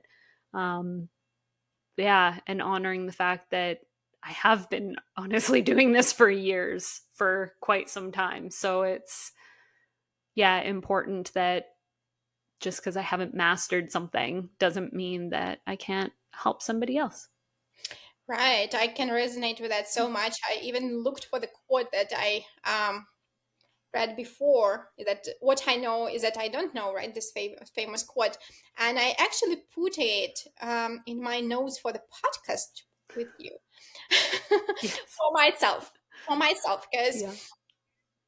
uh, really, if we wait until we know everything, that will never come.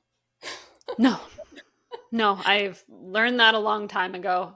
I, yeah, I always had like the biggest fear of feeling or being stupid, like coming off stupid or saying the wrong things and somebody thinking I was dumb. And then I realized that I don't get as affected by other people's opinions of me as much anymore.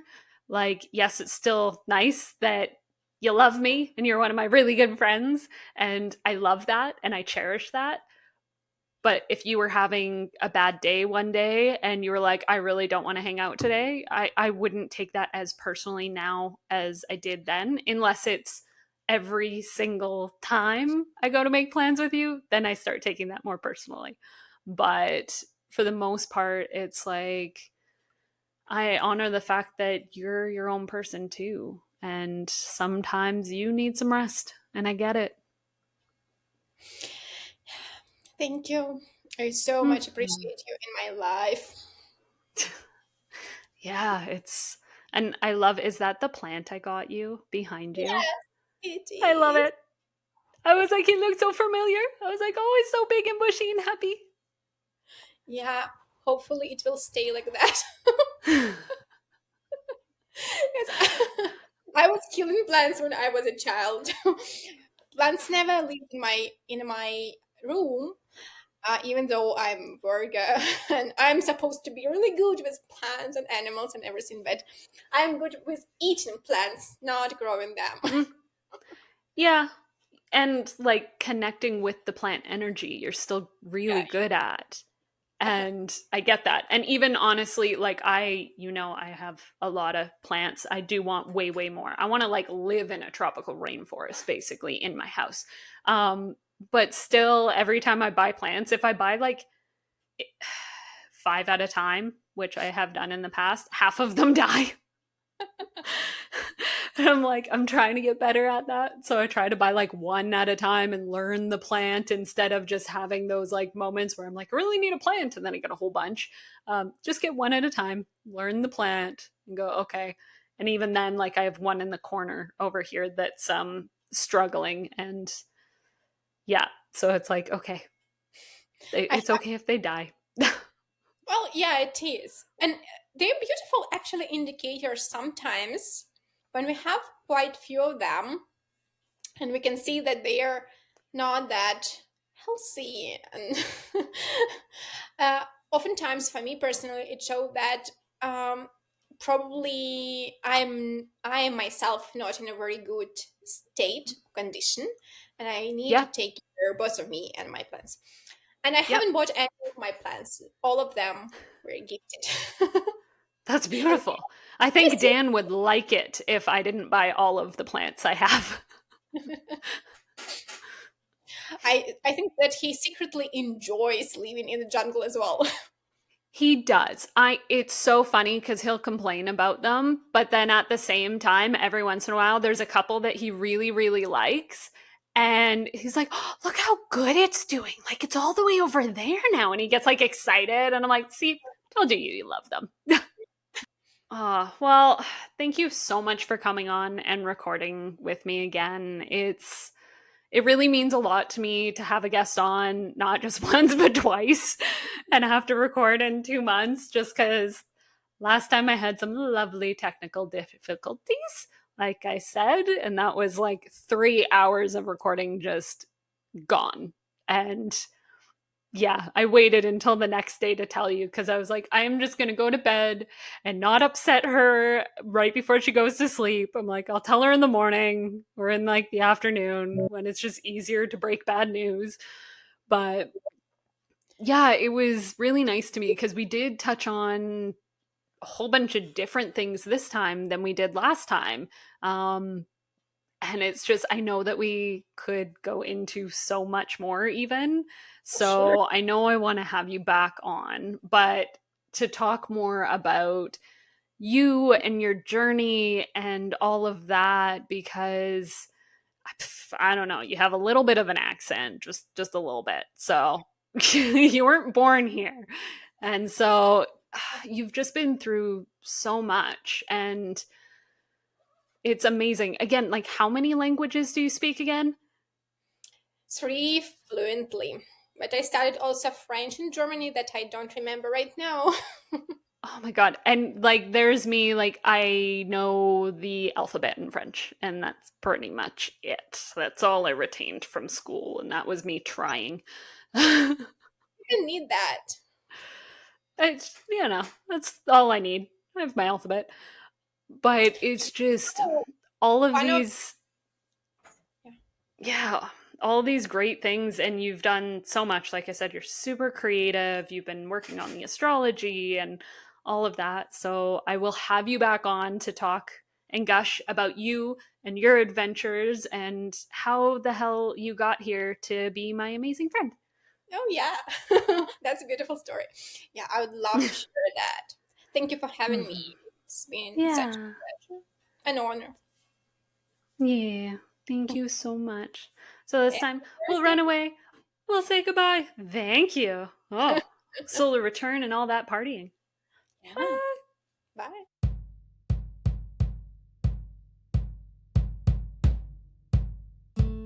Thanks again to the beautiful Myra for joining me on my birthday episode of the Wild Nova podcast. If you would like to find more from Myra, please find her on Instagram at Threads to the Self. I am so grateful that you've joined me on this journey today, and I can't wait for what's to come. If you found any resonance in today's discussion, don't forget to share, subscribe, and leave a review. Your engagement really means a lot to me. Connect with me on YouTube, Facebook, and Instagram at the Wild Nova Podcast. If you have any questions or comments, you can email me at info@wildnova.ca. And as always, visit my website for any additional resources at wildnova.ca. I'm your host, Janine O'Brien. Remember, the connection between your body, mind, and spirit is a journey worth embracing. So until next time, keep exploring and stay curious.